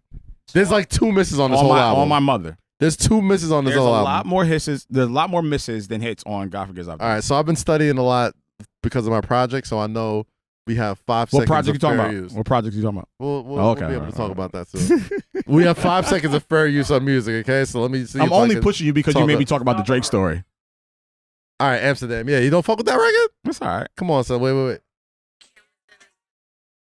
Come on, son. You know that's your joint, yo. All right. That ain't your joint. That was 2 seconds. That was 2 seconds. It's all right. It's all right. Don't sue us. Listen. It's all right. All right, so let's break it down. It's objective. Music is objective or subjective. You know what it is, man? What? I think now, I think this kind of ties in our whole conversation about why certain rappers are hated and certain rappers aren't, right? Okay. Like, we're the people that are supposed to decide which rappers from the blog era have the classics. But our opinions aren't law either. I know, but it is. It's not. No, see, this is where this. All right, so this is where. So I'm gonna ask you. This is where me and you disagree. My opinion is not law, and a lot of y'all treat me when I say something or when I tweet something as if it's law. But here's the thing. But it's not up to you to decide if it's law. Why? It's up to the people who follow and listen to your work. I didn't label myself as law, though. Exactly. You don't need to. You don't need to, bro. Like, as long as there's somebody who believes in your ear and believes that everything that you say is like, damn, like niggas have been following you for over a decade. Yeah. So your word is law to some people. Okay. You know what I mean? So and I'm not trying to gas nobody up. Like, this is just facts. Like, if people care that enough to come at you when they don't agree with your statement or when they do agree with your statement, yes, your opinion is law to someone. So, and I'm saying, and I think, me personally, I think that blog era of rappers, we and many other people are equipped and qualified to talk about who has classics, who doesn't have classics. You know what I'm saying? So when we talk about the Big Seans, the J. Coles, the Wales, the Drakes, the Rick Rosses, the Kendricks, all these guys, I think we were done a disservice that we didn't really have that 5 mic system coming in. I mean, like, it was, when I got there, it was on the our 5 mic system. The last 5 mic album I gave out was my Beautiful Dark Twisted Fantasy. Our 5 mic system is now considered, to your point, our opinion. Yeah. I think there's certain individuals. The new 5 mic system is Twitter. That's what I'm saying. Like, our 5 mic system is now our opinion, which I do think 50-50 is unfair and understandable from your opinion, what you just said. But it's like, I don't wake up and I'm ready for someone to say, like, yo, Low said it's fire, then it's fire. Like, yo, bro, I like what I like. But that's how most people think, though. Yeah, but why is everybody look at you. You're an influencer. You have influence over people's thoughts. Like, you have. So, all right, so I'll pose this question. Okay. So when I say Drake doesn't have any classics, okay, then I'm wrong. No, because there's a legion of people who agree with you. There's a law to somebody. Like, he's one of them. He doesn't think Drake has a classic. Like, he's one of them. But it's considered the majority of the opinions that come back to me when I say that statement is hate. Okay. When I say Drake doesn't have a classic, and the only thing I'll relate to his classic is Take Care. That's the only thing I'll say. I'll give that. I highly disagree with you on that. So, you see my whole this is what I'm saying. Yes. You just did it. He just did it. Jake just did it. Yeah. This is what I'm saying. No, I highly disagree with you. When I say Drake is a phenomenal artist, he has great bodies of work. He knows how to thread the line between pop and hip hop. He knows what he's doing culture wise. Everything across the board is beautiful. Doesn't that make it does continue? So when I say a bona fide hip hop album, because he's a hip hop artist, okay, he's not a pop artist. He is. That he was introduced to me as a hip hop. I'll tell you this: pop isn't Y'all a be doing- genre. yo, y'all be No. doing Pop the isn't a goalposts genre. for this nigga, Pop bro. isn't a Joe genre. Budden. Pop music isn't a genre. Pop music is a genre. Pop music is just popular music. Like it's like There's he's two a popular person, so his music is pop. Like, but it's He was hip-hop. introduced to you as what? A hip hop artist. Okay, Yeah. follow me on this. Okay. Degrassi. Me and Ebro. Well, no, not that. Okay. So how about me, this? So me and Ebro were talking about this. We were on Rap Life Review, which you can watch on YouTube, Apple Music. Shout out to Nadeska and Shout out to Ebro. Apple Music. Shout out to Deska, shout out Ebro. We were talking about when he said he wasn't accepted. Or he said it on Laugh Now, Cry Later. Mhm. He's like, I'm still not accepted. So we delved into that conversation. So we were like, what does he mean by that? So then maybe we went into the conversation about classic albums. So we Mhm. said, we don't think that Drake has a hip hop bona fide album. Yeah, he Mhm. doesn't have Right? So we Illmatic. look at Kendrick, Good Kid, Mad City, right? Okay. We look at Raekwon, Cuban Links, Mhm. right? We look at Hove, Blueprint, Mhm. right? and Reasonable Doubt. Reasonable Doubt. Who else we look Mhm. at? T.I., trap music, Okay. right? 50 Cent, Get Rich or Die Trying. Okay. Does Drake have one of those bona fide hip hop classic albums? He got 3. He has 3? He has 3. He has 3. He has 3. Take Three Take classic Care is albums. tough So to Far argue Gone? with. Take Care. Nothing was the So same. Far Gone is a mixtape, but 3. continue on. So Far Gone is a it's a Let's mixtape. not- It's a we can't- mixtape. It's a mixtape. First off, it's 2020. It's a mixtape. Talking about people. It's a mixtape. Mixtape, It's a mixtape. it's a classic. It's a mixtape. So Far Gone is a It's a classic. mixtape. Just like it's a mixtape. Rich Forever is a Reasonable classic. Doubt is not Just a like mixtape. Guess Who's Back by 50 Cent is a classic. Get Rich or Just Die like Dedication Trying. 2 is a classic. Get Rich or Die Trying is not a mixtape.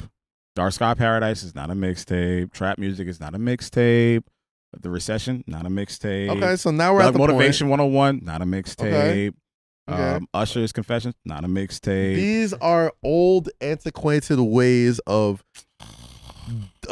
dissecting certain types of music. Y'all niggas move the goalpost for him every time. I'm tired of it, bro.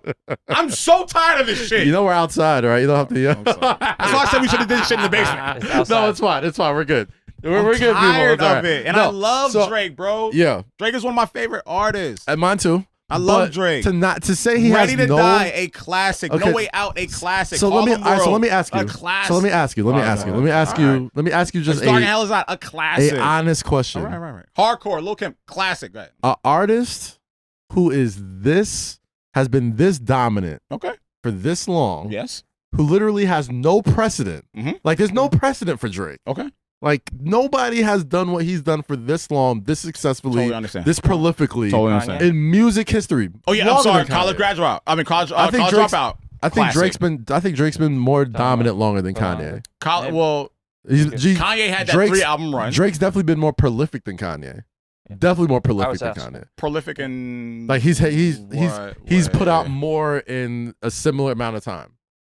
Like he's had more. Does Drake have a 3-album run like Kanye? I'm not talking about album. I'm just talking about just in general. I'm talking about just okay. music wise. Okay, like okay. guest features, art. Drake has been on top of the albums, game mixtapes, for like- like 10 years. No, yeah, like, okay. and his- I that's what I'm agree. saying, No, like, I agree with that. I agree with that. He's And he's still there. he's still there. the number one guy. You Yeah, know of what I course, mean? of Like course, of so, course. and it's been like this since what 2009. Yeah. You know what I mean? It's 2020. He's still the guy. Well, he also He's he still the also guy. acknowledged on the record that I leaked. Apologize, Aubrey. That it's him. It's Jay than him. So he knows that he's. Out of respect. Out of Yeah. respect. But he And still I knows. love He Jay. still knows that I Jay's love still Jay. that nigga. He still I knows that love too. Jay. feel like Jay is the Jay-Z greatest to ever do He it. still knows I feel that like Jay is. Jay-Z's established himself on top of the rap game with Beyonce. Like, Oh, that hold might be a on, crazy hold take. on, hold Not on. established. Jake, Not established. Jake. I'll give you this. But it was like no. Kanye We're not. West- wait, Let's not go there. Let's Okay. stay because we'll be here for another 2-3 hours debating that. Whoa, I mean, we could be here till the cows come home. I don't give a shit. No, let's not do that. But here's my. Let's not, because I've heard that argument before too. I'm not. I think it was the other way around. You think? What? I think Jay did more for Beyonce than. No, I'm not saying that Beyonce People gave him give anything. I'm not Jay saying credit that for like he's where he is because of Beyonce necessarily. Right. I just felt like it was like Beyonce definitely elevated him. 1,000%. Oh yeah, he helped. Yeah, But no, it she was helped just him like- plenty. Yeah, I'll give him that. I'll give him at that. around the same time. I feel like I might be wrong on this, but like Kanye and Kim were a thing, and then Jay-Z and Beyonce. Well, right? I mean, So, when, like, you, it when you was- look at it from that perspective, Kim, I think socially, Jay did, and B have been together much longer. yeah, longer. but I than think Beyonce. Kim did socially more for Kanye than. But I felt like maybe this is wrong. This is probably not an opinion I should. I see what you're trying to get at. Yeah, I see what you're trying to get at. Beyonce was like the most coveted woman in the world. Period. Still is. I mean, yeah, definitely. Yeah, but is, like, no one's fucking with Jay-Z. Like, yeah, like no one's. Yeah. I don't know. I just think that's just a take. It's not. No, I get what you're saying. I just don't think that Drake. He does not have the bona fide. That doesn't make any sense to me. That doesn't make any sense to me. Oh, that's fine. Like, yo, he has dominated for 11 years. We're talking about two different conversations, Kaz. No, I never said that he didn't. My thing is this. What's a classic album? All right, let me ask you this. Why has he dominated? All right, let's talk about that. Why has Drake dominated over the last 10 years? Quality of music. Okay. Amount of music. Okay. Influence. Okay. Quotables. Okay. Classic projects. The last one anthems. the last one I don't agree with. Everything you literally just laid out, yes. Influence of sound. How is somebody on top this long without a project that's at least 6 or 7 years old that still isn't relevant to this day? That's the definition of a classic. If it came out years ago, that's the definition of a great artist. When you're talking about Drake, I don't know about that. When you're talking about Drake, right? We're not talking about a solidified album. Everything you just named to me were things correlated to his bodies of work, right? When we talk about Jay-Z, right? What do we always reference? Reasonable Doubt, Blueprint, Black Album, American Gangster, X, Y, and Z. Yeah. You haven't referenced one album. You have referenced a thing. Listen, no, you said 3, but you didn't name them. You have referenced So Far Gone Take Care, nothing was the same. And I said So Far was not an album. But anyway, I'm saying to you, the things that he has done for the culture and the things that he has done music-wise, yes, you're not wrong in any of those aspects, right? The anthems that he's made, the influence that he's had, the impact on other artists that he's had. Yes, all those are solidified. When we're talking about bodies of work, we don't really necessarily mention all the same projects. When we talk about Drake's classic albums, a lot of people don't talk about the same projects. When we talk about the same album, or we talk about classic albums with Jay, I think that speaks more to his legend. That speaks more to his legend, though, because some people, everybody has a different answer when it comes to Drake. He's unprecedented. It speaks more to the salt and pepper that he has provided to the game. These songs, these anthems. What do you got against Sherbert, yo? Tell me the truth. Tell me the truth, yo. Tell me the truth, Lo. Because this is why, why I can't do this. Tell me the truth. This is why I can't have these conversations. What did he do? All right. Did he take your girl? Did he take your butthole? Like, what happened? What happened? Really? I don't know. See, this is why I don't want my opinion to be law, because when I actually critique and give constructive criticism, I just don't understand. It's deemed as hate. I don't understand your definition of a classic. I think you're just saying, it's when we talk about Jay-Z, we'd have records of this. All right, so what defines these records as classic albums? What? There's not just because we all say it. Like, what? There's a lot of, all right, there's more skips than I would like on Take Care, but that's the closest to what he'll get. I'll argue there's more skips on American Gangster than there is on Take Care. You're bugging. There's definitely more skips on American Gangster than Take Care. Cut this shit off. 1,000%. Cut this shit off. I said what I said. Listen, to act like what? To act like a dude that comes in that everybody bites his style. Okay. Everybody. Everyone. Okay. They literally changed the way music was made. They literally changed the way people were making music because this guy was so successul at it. Okay. And to say he doesn't have a classic record when he's put out didn't Blueprint, say he's got an album. Drake has an album called The Blueprint. This nigga Drake literally gave people the blueprint to pop music for the next 10 years with So Far Gone and Take Care. His first. I said Take Care was the closest thing he has to a classic. I'm not disagreeing with you there. Do you think there's a stigma to Drake because he didn't come up through the same means? He grew up in Canada, middle class. Yes. Yes, there is. No, it's not.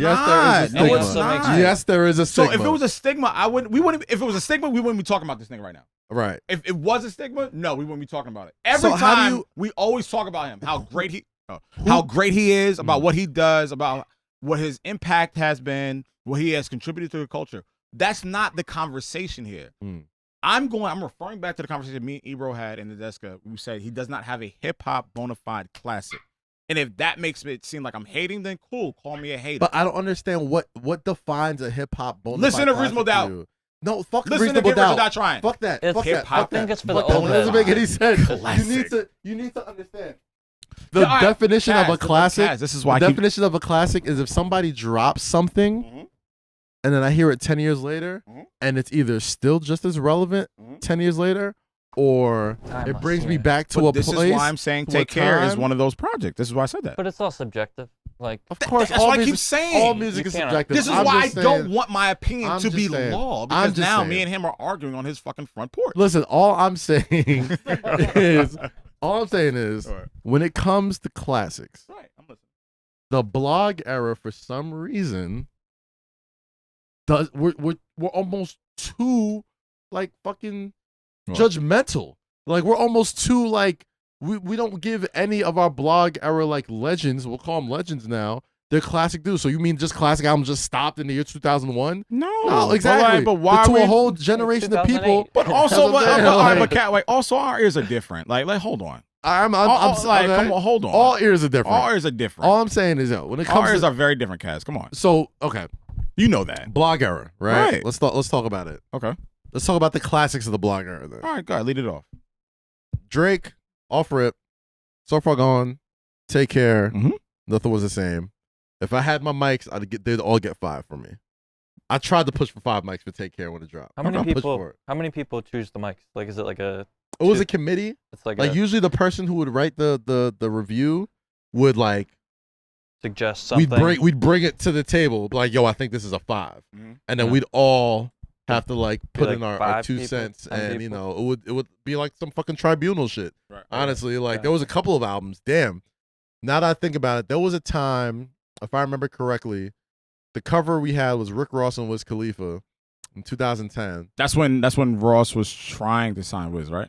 This is when Ross was trying to sign Wiz. Yeah, this is around that time. It was the Man of the Year, Rookie of the Year. I think I might be off, but that was the magazine cover that we had the hardest time deciding on 5 mics for like a bunch of albums that all came out at the same time. If I remember correctly, it was Big Boys, Sir Lucius Leftfoot, which is a great album. It was The Roots, How I Got Over, and it was, oh my gosh, it was another album, and we were all like fighting each other, like, yo, nah, this is the 5, no, this is the 5. Like they all just, I don't know what it was, but like there was just a bunch of albums that came out at that time. Right. It might have been Dre. It might have been Take Care. I don't remember. No, it was I think it was My Beautiful Dark Twisted Fantasy, and we ended up giving that the 5. That's a 5 mic. We gave that the 5. But yeah, that's what it was. Like we the person who was assigned to it would go and write it and listen to it.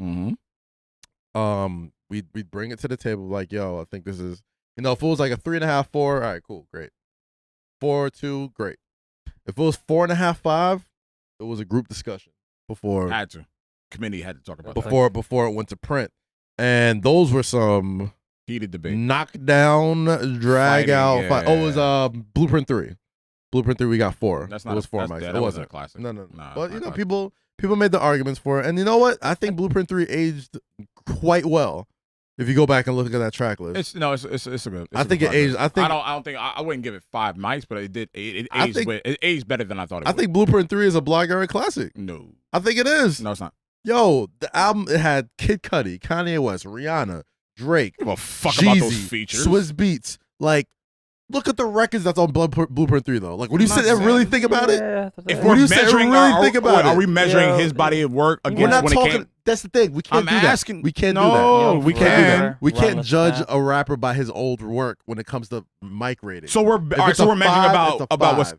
If it's a 5, that was our rule. We couldn't put J on the J scale.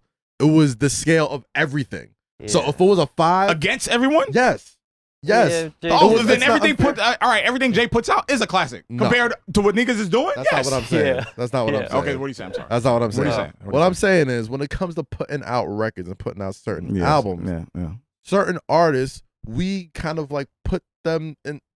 They almost have a what you call it? They like the rock attached to their ankle because they have so many classics underneath them. That like Nas, like after he made Illmatic, he couldn't come out. It's like chasing the dragon, bro. Like you know, it's like when you get that first high, like you never catch that.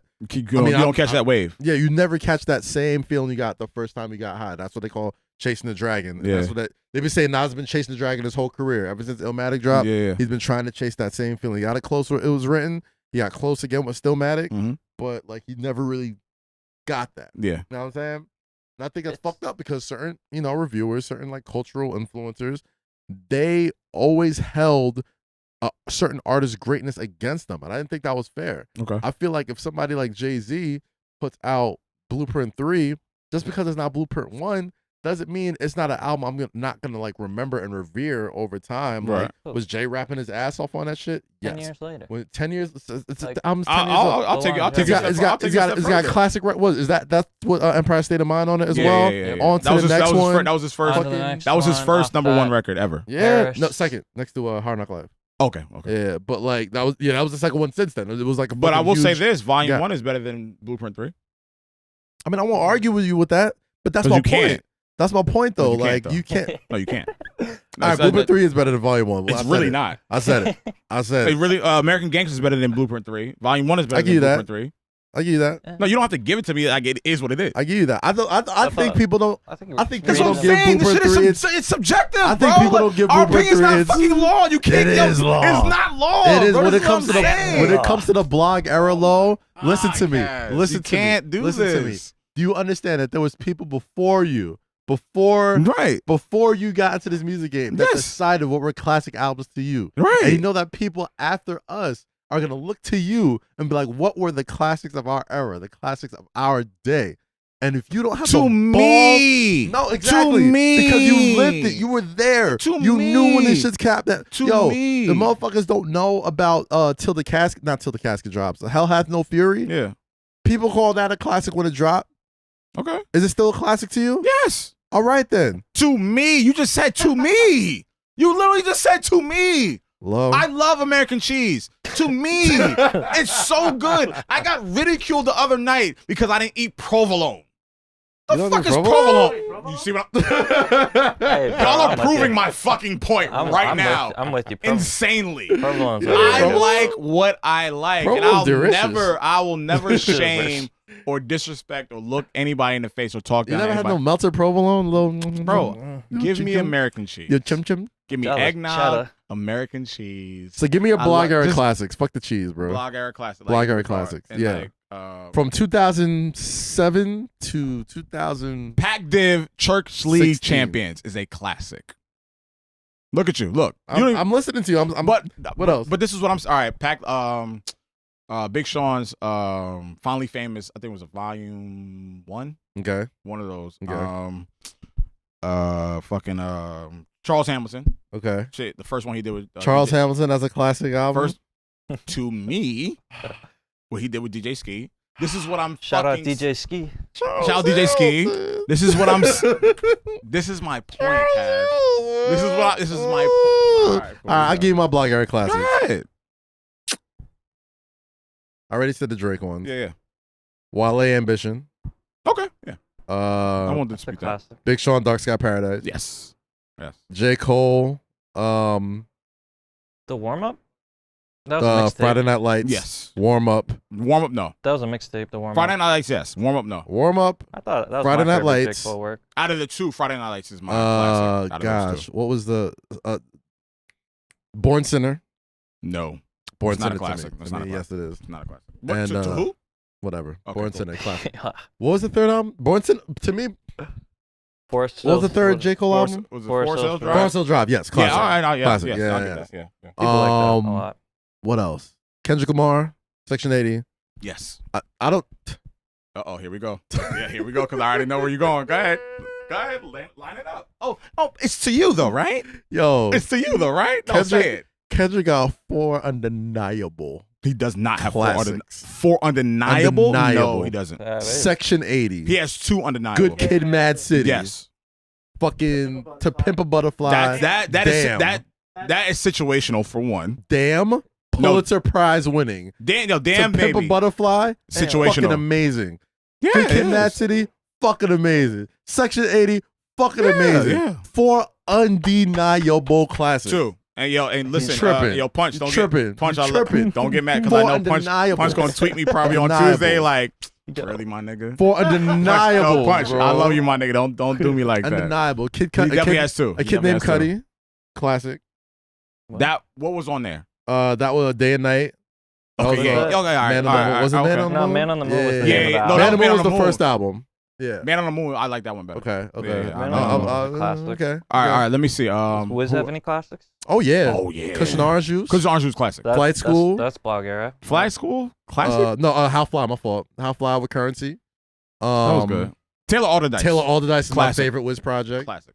Cabin Fever. Shit. Cabin Fever. Cabin Fever was 9. That was 9. Oh man. That was 9 songs. That was great. I fucking love that Cabin Fever That era. shit was With Lex Luger? wild. When Lex Luger was 9 fire ass tracks. And you know the funny thing is, Big Sean, Currency, and Wiz were supposed to come out. because Because there's like 4 or 5 songs that they had put out just like I remember, randomly. yeah. They were supposed to come out with some shit. So they made some good music together. And you know what, I wanted to say this. You know what else? Who else was supposed to come out? Remember Child Rebel Soldier? CRS. CRS. Yeah. Oh man, that was another That one. was what was that? US Lupe Fiasco. What was the song? Us Places. Us Places. Yeah. Lupe Fiasco. Kanye West, and Pharrell. Yeah. I do want to say this Lupe got some classics. before we get off track. Lupe do got classics. Dom Kennedy. Lupe was Kendrick before Kendrick. Yeah, that's true. Dom Kennedy has a lot of great fucking music. Dom's got a classic. Yellow Album. No, Yellow Album's not a classic. Yellow Album's not a classic? No.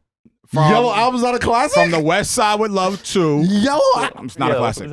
Title of the From the episode, West is it a Side with Love classic? 2. Is it a classic? From the West Side with Love 2 is a classic. And hold on. He has 2 classics, in my opinion. If you don't know the name off the top of your head, is it a classic? I do know it. Mm. It's from the West Side with Love 2, and it was a surprise project he dropped. It was the song Designer shit was on it. Oh, the original Dom Kennedy. That was a surprise drop. You're not a real Dom Kennedy fan, so I don't even worry about that. Listen, Yellow Album. It's not a classic. Classic. I fuck with it, but like that's not a classic. If you're a Dom Kennedy fan, if you're a Dom Kennedy fan, you know his classics. Yeah. No, that's a great song. But you know, if you're a Dom Kennedy fan, you know that nigga's classics. Fucking the original Dom Kennedy and From the West Side with Love 2, those are his classic albums. And he did a lot of great work. Classics at Recession and Thug Motivation 101. TM 101. Those are his 2 bona fide classics. Trap or Die. That was a mixtape. Listen, you're allowed to include mixtapes. Are we talking about albums or just classics? It's 2020. Everything's everything, bro. We're This fluid. is what I hate about y'all. We're kids, fluid, man. bro. This is what I hate about the show. Why? Genre fluid. Why? We're talking classic albums, bro. What is the difference, yo? There's a big. All right, you know what? 2020. What's the difference? What is the fucking difference? So classic bodies of work. Bodies of work, yo. All right, fine. Like you put it out and the fucking world stopped. Trap or Die 1. Mm-hmm. Trappin' Ain't Dead with DJ Folk. Shout out to Folk. Shout out Folk. What else we got? Yeah, I would give. Oh, Can't Ban the Snowman. Can't Ban. I'd give you Trap or Die 1 and Can't Ban the Snowman. And Trappin' Ain't Dead. You're not a real Jeezy fan. What you mean? Trappin' Ain't Dead? Niggas just scared. You name one fucking song off this shit. Trappin' Ain't Dead is a fucking. You know what? All right. I give you that. I give you that. All right. So, damn. What else? Lil Wayne. Oh, it's so many. Lil Wayne's got a few Yeah, classics. it's too much. That's too much to name. We talking just bodies of work? What you said? Carter 2. No Ceilings. No Ceilings. Dedication 2. The Squad Up series. The Drop 3. Drop 3, yeah. 6 classics for Wayne, for me. Yeah, Wayne, yeah. That's 6 undeniable. At least. We're probably missing one, yeah. Probably We're definitely missing more than one. Yeah. I'll throw No Ceilings in there, too. Yeah, the OG version. Yeah, No Ceilings. And they just put that on album. They just put it on the streaming services. Yeah. But it's not, it's diet No Ceilings. Yeah. It's a diet version. Wayne has 6 undeniable classics. Yeah. Undeniable. How many does Jay have? Jay? Yeah. Let's run it down. Go ahead. Reasonable Doubt. Mm-hmm. In My Lifetime Volume 1. Mm-hmm. Blueprint. Hard Knock Life is not one? Hard Knock Life 2? Wow. I don't know. Okay, I keep going. I don't know. So, all right, we got 2 so far. It's a hard knock. So, Volume 1, Reasonable Doubt. No, I said 3. No, so Volume 1. Reasonable Doubt, Volume 1, and Blueprint. Okay, that's 3. American Gangster. 4. Nothing else after? Magna Carta. No. Not a classic? Black Album? Black Album.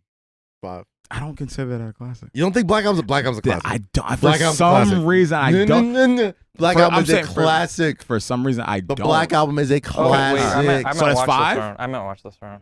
Did we Watch the Throne? Did we count that? See, but there you go. That's a generational gap. Drake is much younger than us. Yeah, right? but I mean, I like. Well, he's not wrong. Better. No, that's what I'm saying. I'm only I don't think asking. he's wrong. I'm only asking because it's a duo. It's a joint. Right. So does that constitute? I just meant that was a I really mean, popular. if it was my classic, I'd constitute it's not one of my top 3 favorite Jay-Z albums. But no, we're just saying like classic. But my age group and people. You would consider it a classic? Yeah, just classic. I mean, even the way y'all talking about Even with Otis. Yeah, Watch the Throne is definitely. Oh yeah, okay. So I mean, that's 4. it's at the age. It's around the age now where we can start like kind of like Putting seeing it- putting it there. if it's there or not. Right? So 4. All right. So 4.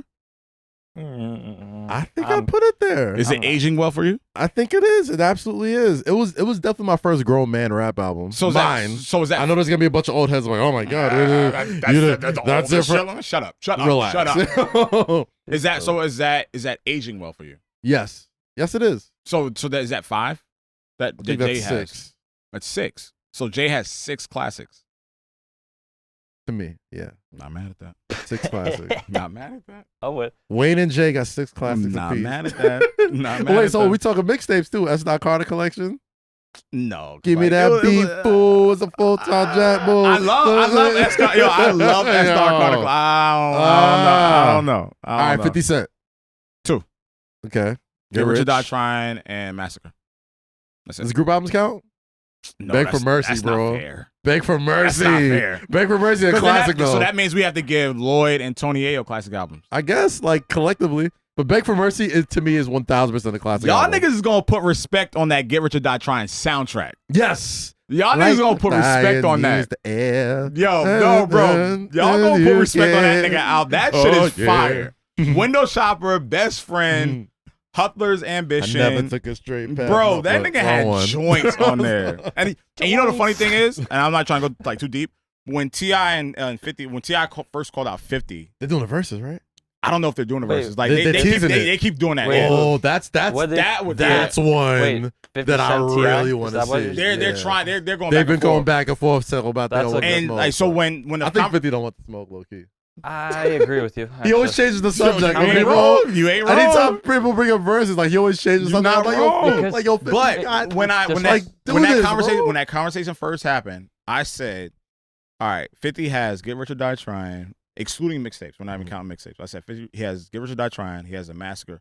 He also has, like you said, the G. Beg for Mercy. Mm-hmm. Yeah. Then I was like, yo, he's got about 5 or 6 joints off that movie soundtrack. Yeah. And I named about 3 or 4, and niggas laughed me out the window. I was like, yo, you have I'll Whip Your Head Boy, You know why? Best Friend, Mm-hmm. Window Shopper, Hustle's Ambition. And niggas was like, ain't nobody listening to that shit outside of New York. I'm like, yo, bro, those are records. Those are huge records. And those are throwaway records if Mhm. he chose to like get in that battle. Like, Mhm. let's not do that. I would love to see like that. the performance aspect of verses. Like That's what I'm saying. I Yeah. think 50 would be the best That'd be versus so fun to watch. performer ever. Yeah. Ever. Because Ever? you know 50's going to talk mad shit. Bro, antics. He's not going to have no filter. It's got to be Nah. split screen. He can't be in the same room. Oh, niggas fighting, yeah. Like, niggas are Niggas definitely fighting. fighting. Like, if 50 does a versus. I so want to tell y'all who the next versus battle is. Oh my god, I want to tell y'all so. You told me. bad. I told Yeah, I told you told me yes, that. yeah. Yeah. We'll The find out aunties. later. That's all I'm saying. The Shout out aunties. to the aunties. This is Yo, gonna be that Auntie shit, yo, Palooza. that's probably gonna be my toughest cheat sheet. Cheat sheet? Yeah, that's gonna be my. You gotta get your pops to help. Yeah, I gotta find my dad. I'm like, yo, dad, like I need you Your to big help me. sister, Yeah, like, like, I need you yo. to help me with this shit. Cookout tunes. That would have been a great Labor Day. Damn, we're teasing the fuck out of it. Can't talk about Yeah, it. We'll talk about yeah, it next time. Timestamp cut. Oh man. Trying to keep Damn. right Who else? All right, so we got 50, What? Jeezy, Classics. classic. 50 G's T.I. T.I. has about 2. Oh, we have Who- Wale. Okay, Wale has- Ambition. Wale has 1 or 2. I would give him 2. So Ambition and what? I love personally, to me, Summer on Sunset. That's one of my favorite Wale projects. That was but the it first not project we ever got shouted out on. Yeah, That was yeah, we got the land. That's I all never got that- shouted out on to rapper me, record. That was it. You No, gotta give that a I love his, classic, automatic I love his classic. latest project too, man. I love Wow, That's Crazy. I thought that was probably his Wow, best That's work. Or then he Yeah. had June the thing June 5th, or that's the song. The album Was that came- the EP? Yeah, it was like that was 5 on the songs. EP. Yeah, that was the EP, that yeah. just came out. He's dropped a ton of EPs in the past. I'll say Wale's this. got I'll some say this. music, bro. Snow Allegra got a classic with her first album. Really? What? No, I'd like to hear you out. Yo, Snow Allegra, the feelings. Yeah. Really? Rip. I know you an R&B nigga. It's been pretty soon. Wow, It's pretty soon, you not bro. you not in tune with that? Listen. Nah, bro. don't do this. Don't. It's some great records, but we call it It's some classic great- already. Wow. Already? I heard You got to give us some time. Heard you, bro. Got to give us some time. I didn't see y'all niggas call Drake albums classics the second they came out. I said- people saying I that. definitely said Nothing Was the Same was a classic first time I heard it. I definitely said that. I've been sitting with I definitely fought Snow's for it album for for like 5. what a year. Yeah. That's a classic album, That's a bro. long time, bro. And it's not because I have a crush on you. All right, how about It's because I think your album's a Okay, so classic. let's switch it. Let's switch it All right, from rap heads. What about R&B dudes? The Weeknd. Any classic? Fuck, hell no. No? no. House of Balloons? Come on, yeah, son. I'm sorry. Yes. Come All on, right, yeah. son. House of Balloons, yes. House of- Outside of that, nothing else. House of Balloons and Beauty Behind the Madness. Two classics. Go tell your friends I'm just not about into it. the, I'm not into the Go tell demonic. your friends about it. I'm not into the demonic R&B feels. We end up the same way. Like I don't want to be in the dark trying to figure out like if I love you or not. Cocaine classics. Like I'm just not there. I can't, and I get it. I understand it. I I'll fuck fucks with with it. Abel, bro. Abel is good, but I just don't. I can't. Like the nigga's the fucking like watered down Walmart version of Michael Jackson. And I'm just I not. would gonna say he's the coked up.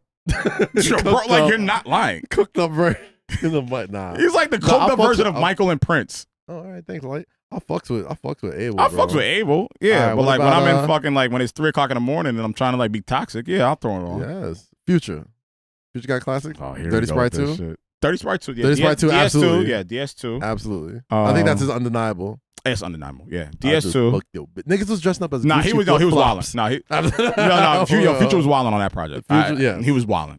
Peak Future to me. DS2, yeah, I'll give DS2. I serve the bass. I serve the DS2 is a Damn, classic. DS2 was my shit. DS2 was wild. If you ever wanted to drink lean and like dog. and disrespect your ex, Future? listen to DS2. Future was the worst listen influence. to DS2. The biggest Please bad listen to influence DS2. in my music life, yo. Nah, Future. DS2 was fire. All right, who else we Man. got? So DS2, Jeezy, T.I., 50, DMX got his Dark and Hell is High and Flesh and Flood My Flesh. Those are two classics. Mhm. Biggie, Ready to Die, Life After Death. Puffy. We talking our era. Oh, just our era. People okay. have already distinctified. Distinctified, is that a word? Distinguished. They have distinguished. Distinguished, not distinctified. Distinctified. Oh, I think That's you what- can have You can have a Nigga, that's distinctifiable- Sunny education? Is it a word? Sunni? Sunni. Sunni? Oh, yeah. I think it might be. Nah, all right. So we're talking about our era. So Our era, Wiz our got era. it. Wiz got his. one. Big Sean, Dark Tip. Sky Paradise. Yeah, Tip has 2 King. or 3. Tip King, has trap Trap music. music, Urban Legend, and King for me. Okay. Some people might put Paper Trail there because that was the Yeah, album people would put Paper Trail. that was People his have- that was people his have, biggest. yeah, people have. That was yeah. like his biggest album. That was with King he was had his a biggest album. he had a song with I think Rihanna. Paper Trail was bigger than King was when ATL came out, and that's Yeah. what you know. So he had a lot of singles Well, and a you lot know of what's great Yeah, up? but joints. Paper Trail was Well, Live Your King was a Life, bang. and right before he went to jail. It was My Life, and then Live the Your shit Life. with Justin Oh, Timberlake. yeah. I didn't like that. That was with that was one Rihanna, Swagger right? Like Us. Rihanna. Yeah, that's Swagger, Swagger, yeah, Swagger Like Us yeah, is on yeah. that too. Yeah. Paper Trail was a big album. We talked about Wayne. We're talking about Trey Wayne, Songz, Ready. Jeezy. Classic R&B album. Is it? Yes. Ready? Mm. This right here is a Betty Dropper. Oh, Maybe. I'll give it. oh. Let's dig in. How many classics does Beyonce got? Ooh. Yeah, let's do it. I don't know, man. All right, let's do I it. don't know, man. How many classics does Beyonce have? Self-titled. That's the one. Lemonade. Okay. Self-titled Lemonade. Dangerously in Love. B-Day. B-Day had some shit. Nah, I fucks with B-Day. B-Day has some shit on there, bro. Don't do that. Without thinking that you're there. This is the lovers. This is the music lovers podcast. This is like Matter now of we're fact, like we now gotta we're wrap- being we gotta wrap. We gonna wrap this up soon, but all right. So right on B-Day, time too because B-Day of- has all right. So Okay. B-Day has Irreplaceable, Green Light, Oh, Kitty damn. Cat. Welcome to the- Okay. That's a You got me. classic. Yeah. Resentment. All right. So What? B-Day, Dangerously in Love, Lemonade, self-titled. She got about 5. She got about 4 or 5. That's 4. I didn't like what happened. What came after B-Day? That was the one album I was like, yeah, it's okay. What came after B? That's a good question. We'll figure that out. Anyway, yeah. So, damn, what else? All right. So we'll end it off here. There is no, aside from Michael Jackson, there is no male R&B album better than Confessions. And if you want to debate me, hit me on Twitter at lowkeyuhtn. I'll be sitting next to your auntie playing Confessions. There's no better R&B album aside from Michael. There's no better R&B album than Confessions. I'm sorry. Name me one better album.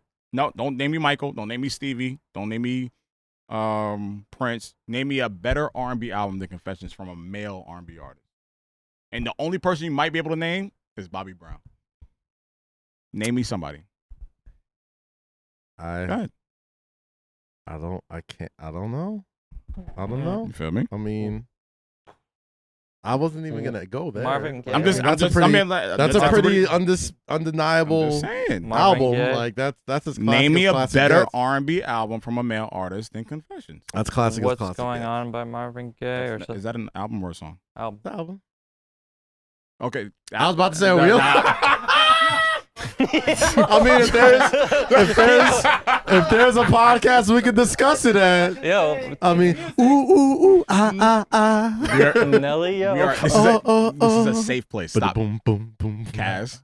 Kaz. Kaz. This is a safe place. Oh, listen. This is a safe place. We're talking about, listen. All right.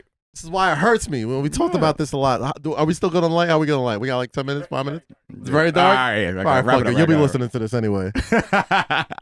We'll talk about this more on later this week. Maybe Justin. The only person Maybe Justin that can see definitely not Chris Usher in any R&B battle. Be careful. Man. I know Kaz. Tune in next week. Say less of Kaz. You know what I mean?